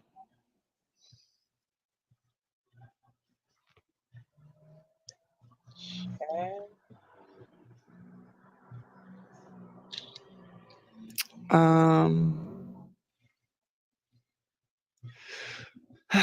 Yep, nothing on PayPal. Venmo, Lisa Boo 102. Wow. I don't know. I really don't know. But in fucking 3 hours, I'm gonna need batteries again. There's still nothing to eat. Like, this is craziness, bro. Absolute fucking craziness.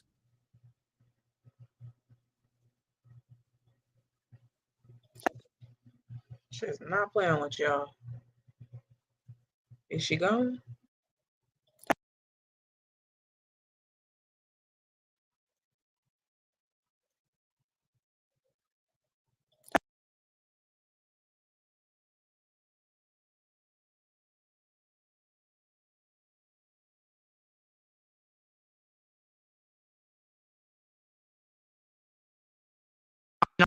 On the Venmo, the last four of the Lisa Boo 102. I'll look and see what I think it's my old phone number.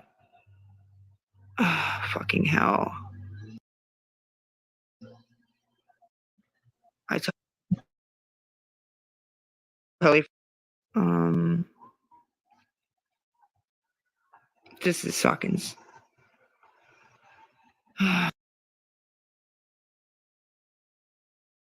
Suckins. This suckins. Oh yeah, y'all. She tweaking bad. She just want to Suckins. get high. That's all. Suckins. She said, "I just want to get high." She probably checking one of her little payment things, so that's why it keep lagging. This is crazy. Nose running, everything. She's not playing with y'all.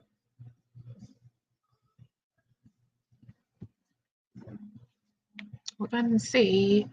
If she's gone, you guys, we're gonna go back to the trial until it's over.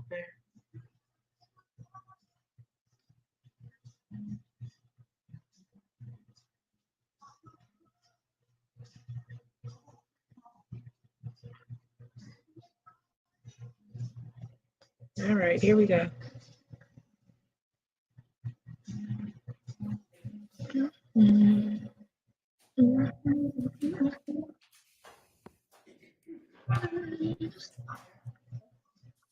Yeah.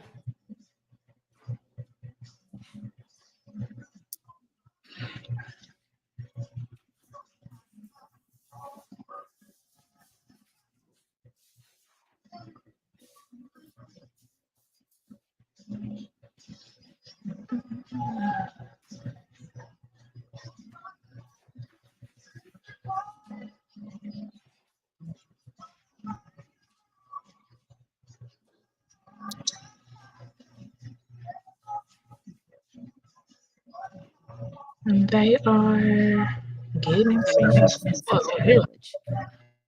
Shoot, my bad. It's a two-part answer. Yes.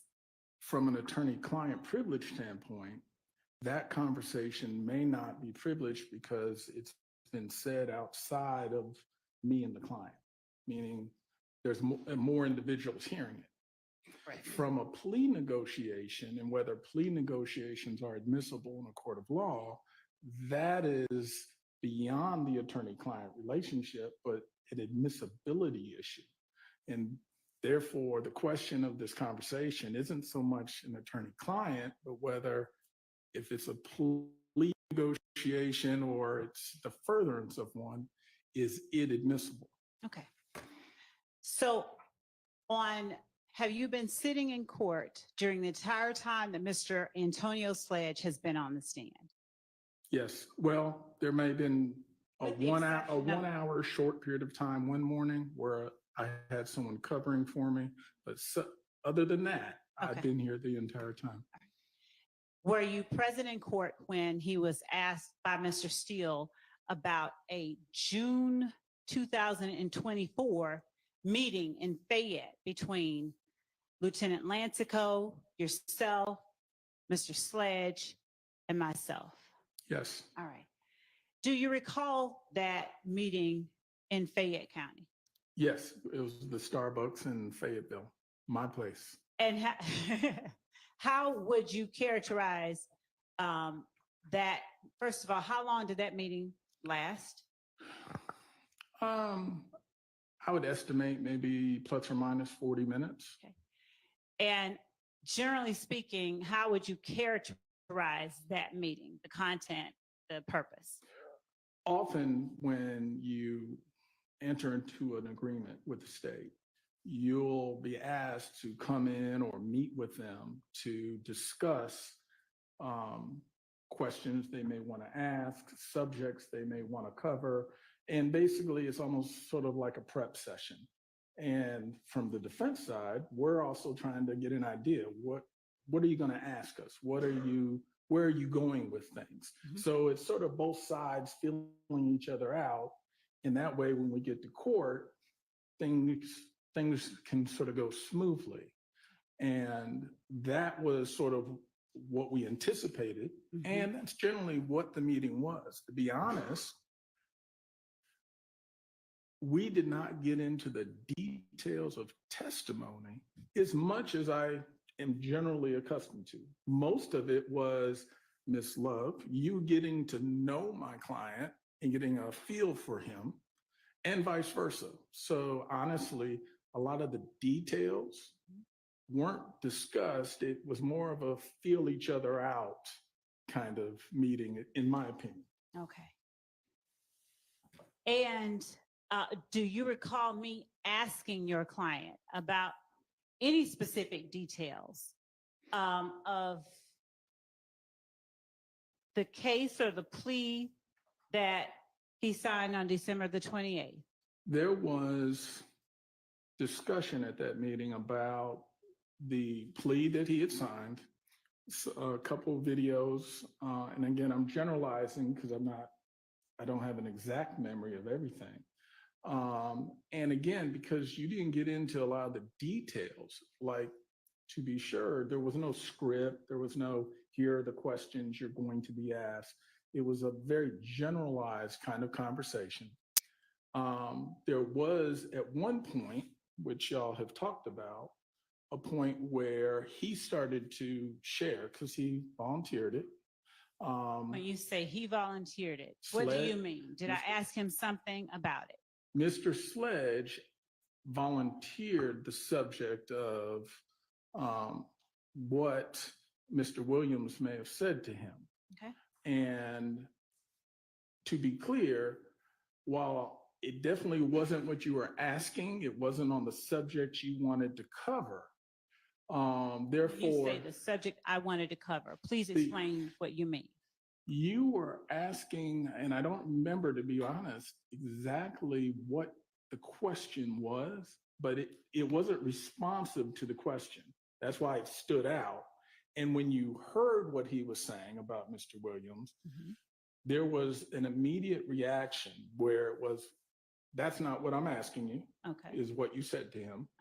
And he said, well, he went on, said what Mr. Williams told him. And was that the part where he's saying he encouraged me to take? What part are you talking about? This is what I've observed discussion in the courtroom about what he said about Mr. Williams telling him to take Woody to see the police. Okay. And the point was,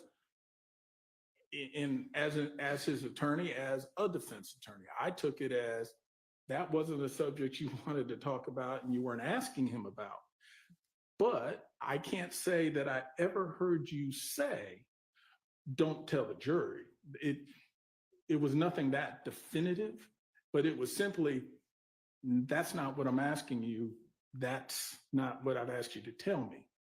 And ultimately, we sort of moved on from it. But it was just clear he very much wanted to say it, and that wasn't what you were looking for in terms of whatever the initial question was. So, but answering the issue at hand, I cannot say that you ever said, don't tell the jury. And listening to the questions that I put upon your client during direct examination and redirect examination, where I've asked the question and his response has caused me to say, that's not what I'm asking.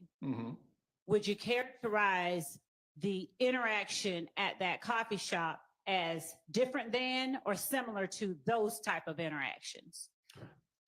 I would say, one, the overall interaction at the coffee shop was pleasant. No one was arguing, yelling, screaming, anything like that. It was very pleasant. You'd ask a question, he'd provide an answer. And then even when we got to that, it still wasn't combative. It was simply, that wasn't what I asked you, or what I'll ask you. It was, again, that just wasn't a subject you were going to be asking him about. So it sort of came and went. And when you say that's not or wasn't a subject I was going to be asking him about, is it your testimony that my response had to do with the question? Your Honor, I'm not. And honestly, he's a lawyer. He's going to be able to handle it. I'll give you a little leeway. Thank you. When you tell the jury that I said, that's not what I'm asking you,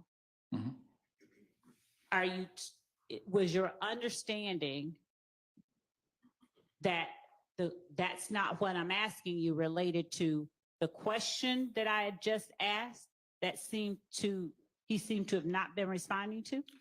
It was to the question. That is, that was not the subject matter or topic you were asking a question to. Again, I did not hear it. And again, maybe I'm biased because this is what I do, but I did not hear it as an instruction to say, don't you tell the jury this, or I want you to only tell them about that. It was, that's not what I'm asking you right now. I'm not going to ask you about that. As in, So I did hear that extra part, but again, it just reinforced the idea that you weren't instructing him to limit his testimony in any way. It was just clear that wasn't a subject you planned on going into. Mhm. So as a defense attorney, of course, yeah, my bell rang and I said, that's a hot topic, but it wasn't any ethical issue because I didn't hear you in any way try to discourage him or instruct him not to convey that information if asked. Now, were you present or were you asked by anyone else whether that was something that had been said? Well, I wasn't asked, but I will say I am defense bar through and through for almost 30 years. Just as I, in this situation, sort of call balls and strikes. I'm not on one side or the other. And when one side has contact with me, I'll reach out and have contact with the other side to make sure both sides are getting information. And I did reach out and contact Mr. Steele, I believe, or it may have been Max, to say, hey, we did sit down, we had a meeting. Quite honestly, you know, there's no big secrets or anything about the meeting, but I will say there was a situation where when one subject came up, it wasn't what she was asking about, but it resonated with me because knowing what the issues of this trial are, I knew my brethren in the defense bar would want to make sure they knew Sledge knew or was told by Mr. Williams to take Woody to the police. Now, I imagine they may already know it, but they may not have known that Sledge had that information. So just as the state was aware of it, I wanted to make sure the defense is aware of it. And I've also made him available so that if they wanted to question him, he could also be questioned by them. In other words, fair to both sides. And were you present when Mr. Sledge was in communication via Zoom or some other way Absolutely. with Defendant Williams' attorney? Correct. In fact, there's not been a single attorney that's contacted me, and it's only a handful of times, but they've always contacted me to talk to Sledge. Okay. Every attorney has shown perfect professionalism. Were you asked by any counsel for any defendant whether the state ever instructed Mr. Sledge to not tell the jury that Defendant Williams encouraged him to go to the police? Let me answer it in two parts. Yes, I have told them. No, were you asked? That's the first question. Oh, okay. Let me make sure I'm addressing the question because, you know, us lawyers, we like to talk. So did Mr. Steele ask you if I told Mr. Sledge, don't tell the jury that Defendant Williams encouraged you to go to the police? Did he ask you that question? I don't recall him necessarily asking the question, but I told him my observation of that conversation. And Mr. Sledge told him his observation of that, really on the same Zoom meeting. So he actually, without having to ask it, received it from both me and Mr. Sledge. And even at that time, I said, I did not hear it that way, but if my client says he heard it that way, then he heard it that way. So it's quote unquote, two people hearing the same thing may take it a different way, especially one who is a defense attorney. Did I inquire that of you after hearing that from Mr. Sledge? Did I ask you about that? We have talked about it, yes.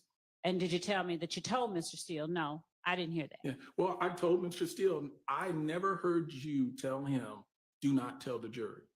What I told you was that I've explained, I didn't hear her say that.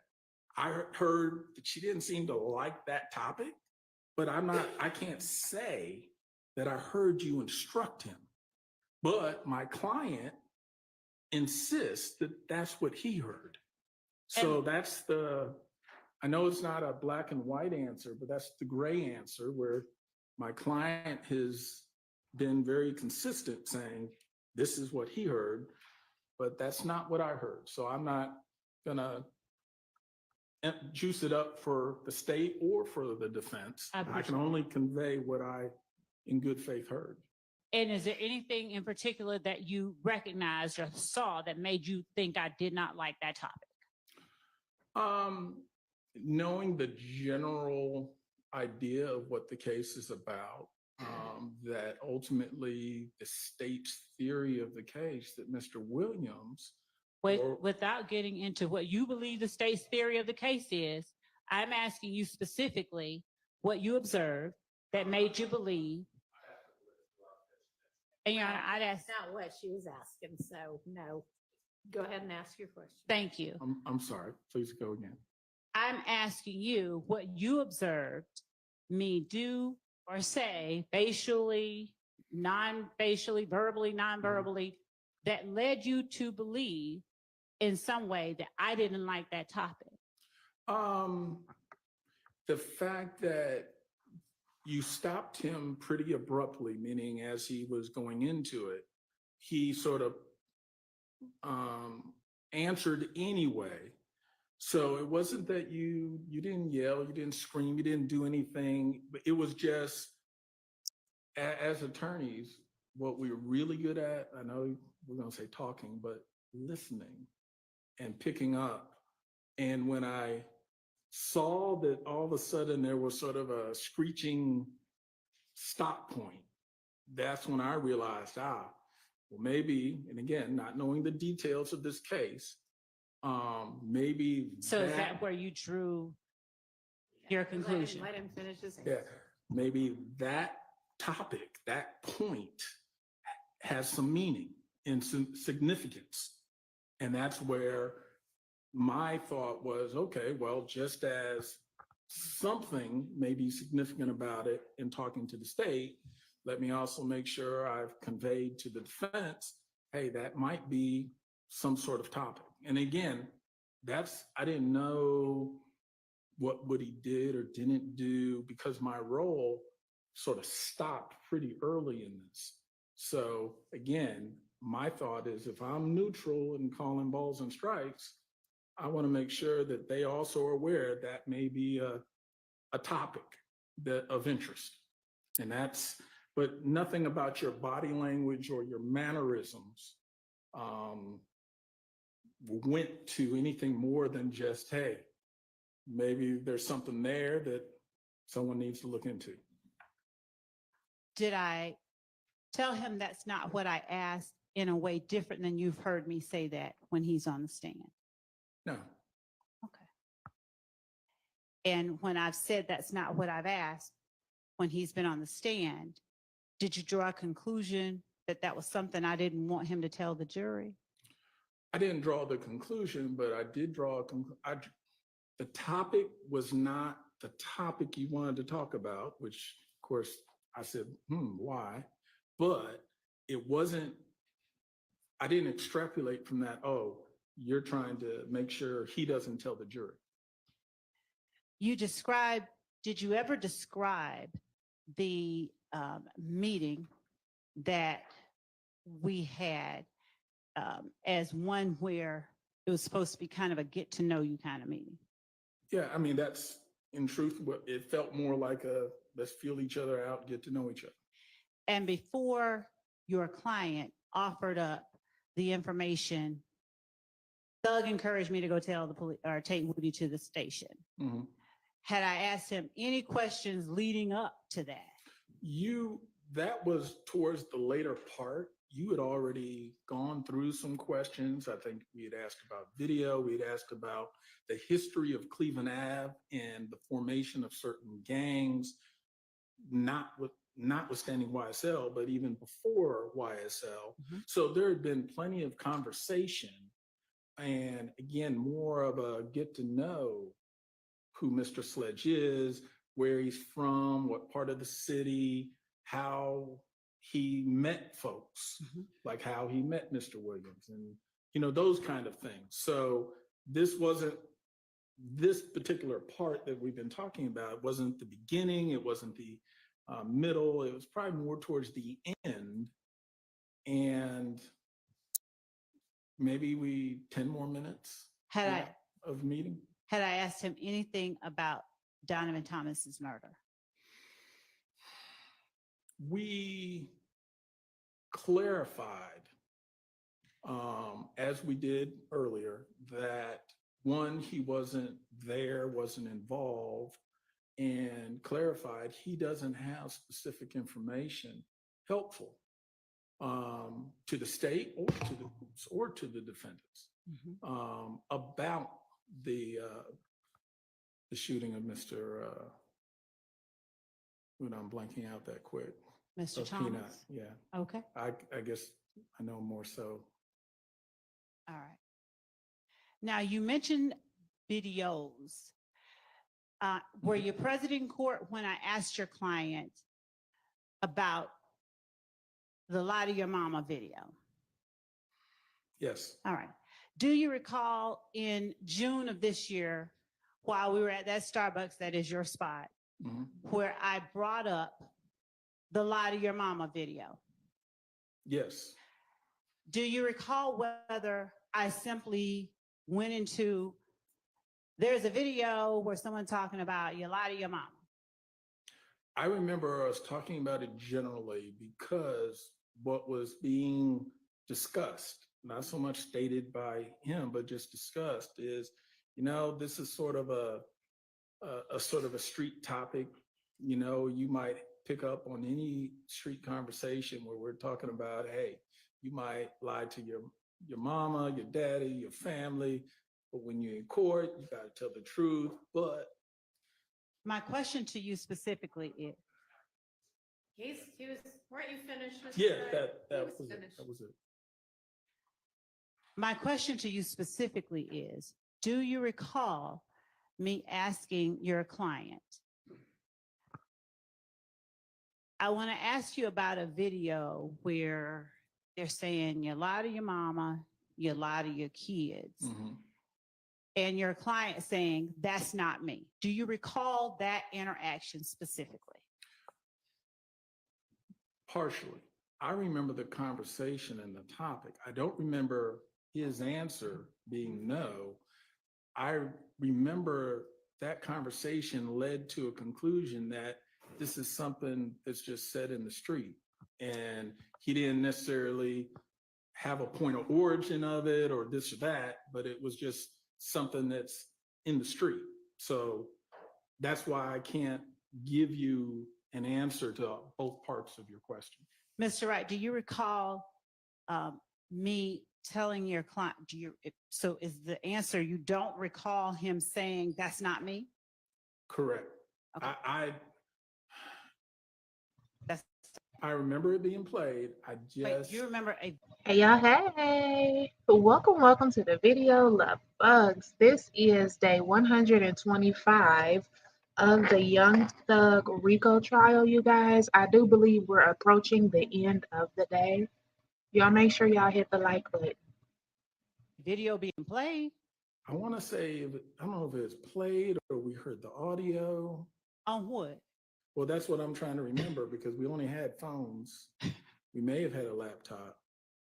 Again, and I could be incorrect. That's why the safe answer is I'm going to say no, because my recollection of that specific point is not, I don't know if we simply talked about a video or if one was shown. Okay. Do you recall me telling your client, I have a video of him saying that?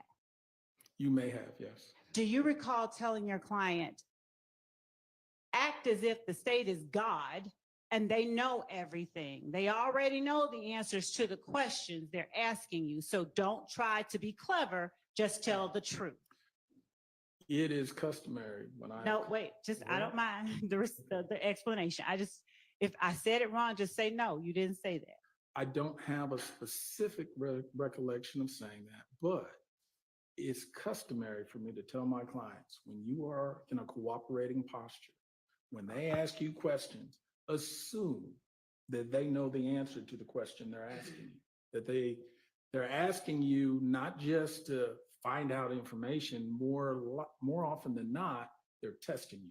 They're trying to see, can they trust you or rely on your responses? Are you going to be truthful with them? So yes, it is likely I would have had that conversation. Would I have said God or some other analogy which made sense? Something.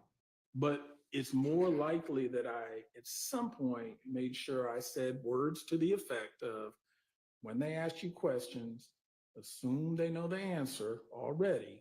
This is more of a testing, not a inquiry for information. So that's why I'm saying I may not have used those exact words, but I'm sure I probably did have that exchange in terms of the concept. And when would you find it necessary to advise your clients in such a manner? When they are in a cooperation agreement, and once we realize, they're putting us under subpoena, we actually have to testify. And then the posture sort of changed. That it's not just, hey, we're willing to testify. It's no, you're going to testify. And if you do, understand, you have to come in, you're gonna have to tell the truth. And the state's gonna question you and ask you some things. And when they do, that's when I would say, don't think you're gonna outsmart them and you're smarter than everyone in the room. You need to almost assume they already know the answer to the question. And therefore, being truthful is always in your best interest. One, it's the right thing, but two, it's the smart thing.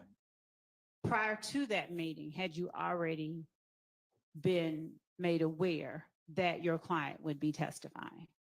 Well, yes, the purpose of the meeting was, they are going to have us testify. Right. So we need to meet with them and see what questions they're going to ask. And like I said, just as y'all are feeling us out, we're feeling you out to get an idea. Okay, what things are they going to talk about? Are there any issues that are going to happen? And based on the plea and the fact that there was, we'll just say, some tussling or adjusting in terms of what the state was thinking of his factual proffers and what he was thinking, I figured this would also be a good time to start to iron some of those differences out and make sure that we're all on the same page as to what he can testify to and what he can't.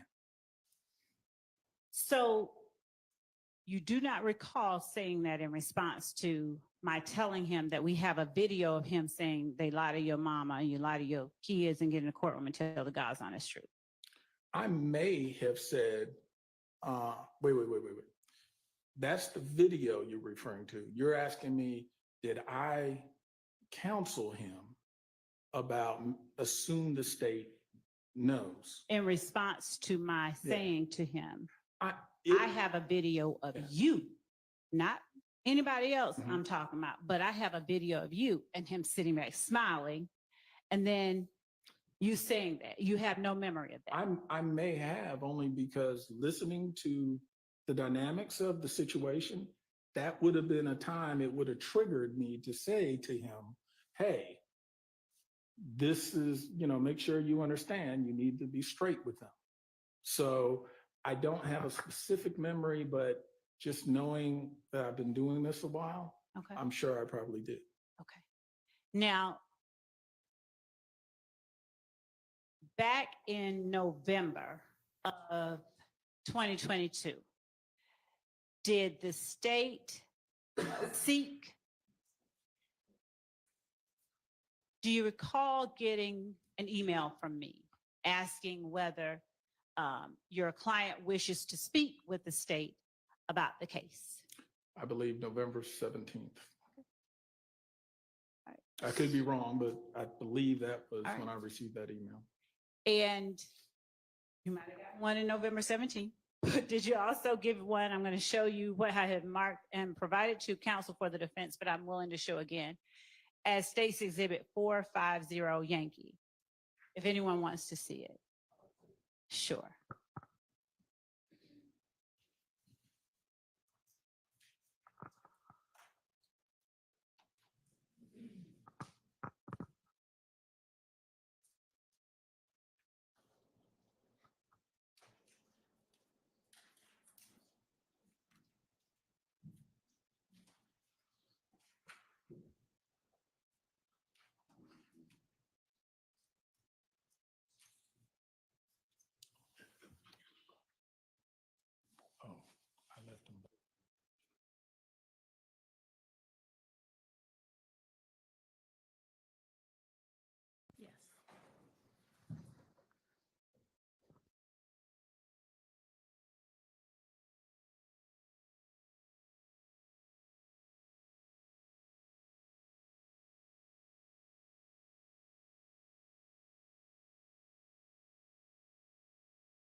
I'm gonna take 10 minutes. Oh, I know what it is. I still have this one.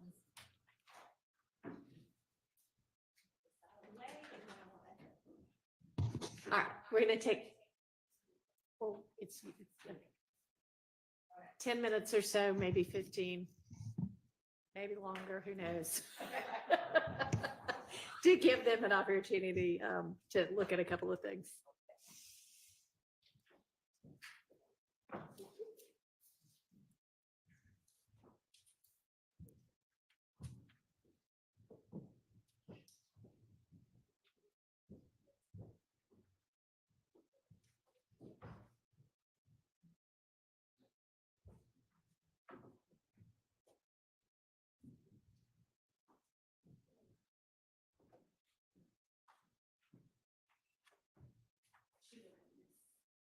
I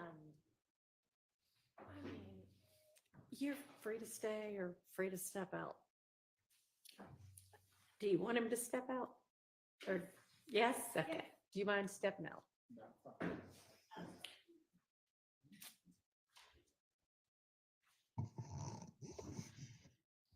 All right, y'all all take a minute and Judge, may I just, so that they are clear for the record, exactly which one is which? sure. So State's Exhibit 450 Yankee is the proffer, it's the email dated November 30th, 2022 at 5:44 p.m.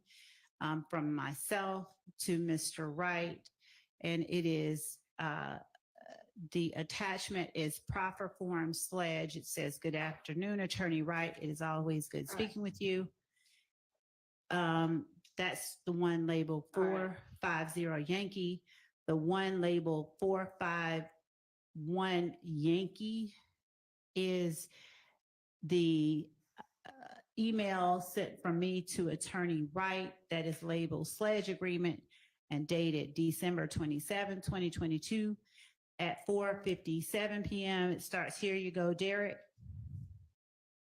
And attached to each email is the attachment that was sent at the time the email was sent. Then 452 Yankee is another email to Attorney Wright that says sledge agreement updated, and it is December 27, 2022 at 5:06 p.m. with the attachment sledge agreement updated. 453 Yankee is the email sent to Mr. Wright from me dated Wednesday, December 28, 2022 at 1:45 p.m. And it is labeled sledge agreement updated 2.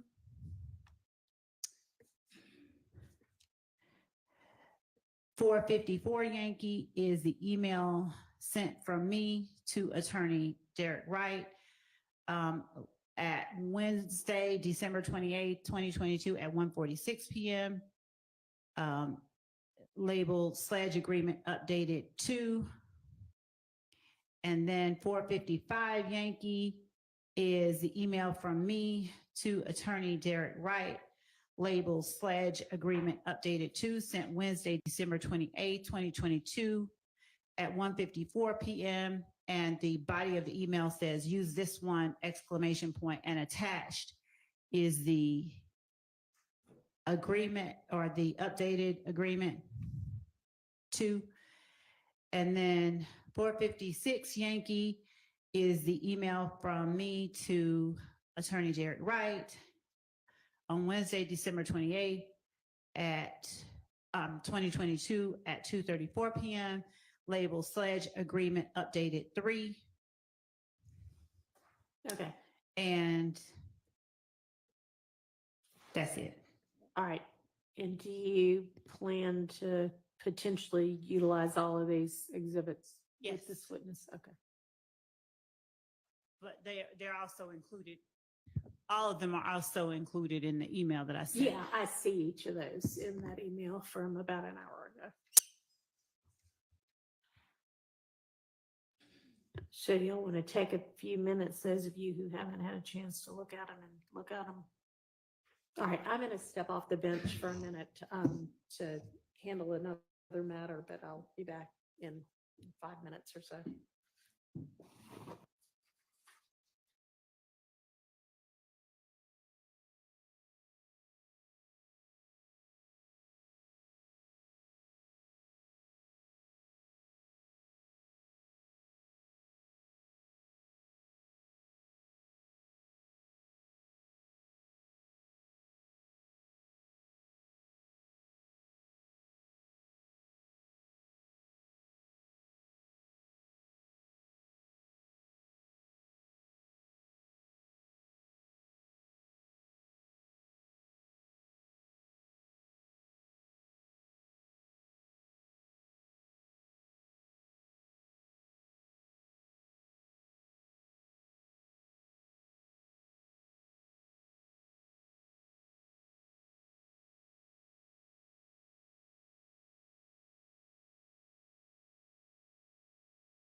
Y'all, I'm gonna go ahead and wrap it up. They are taking too many dang on breaks.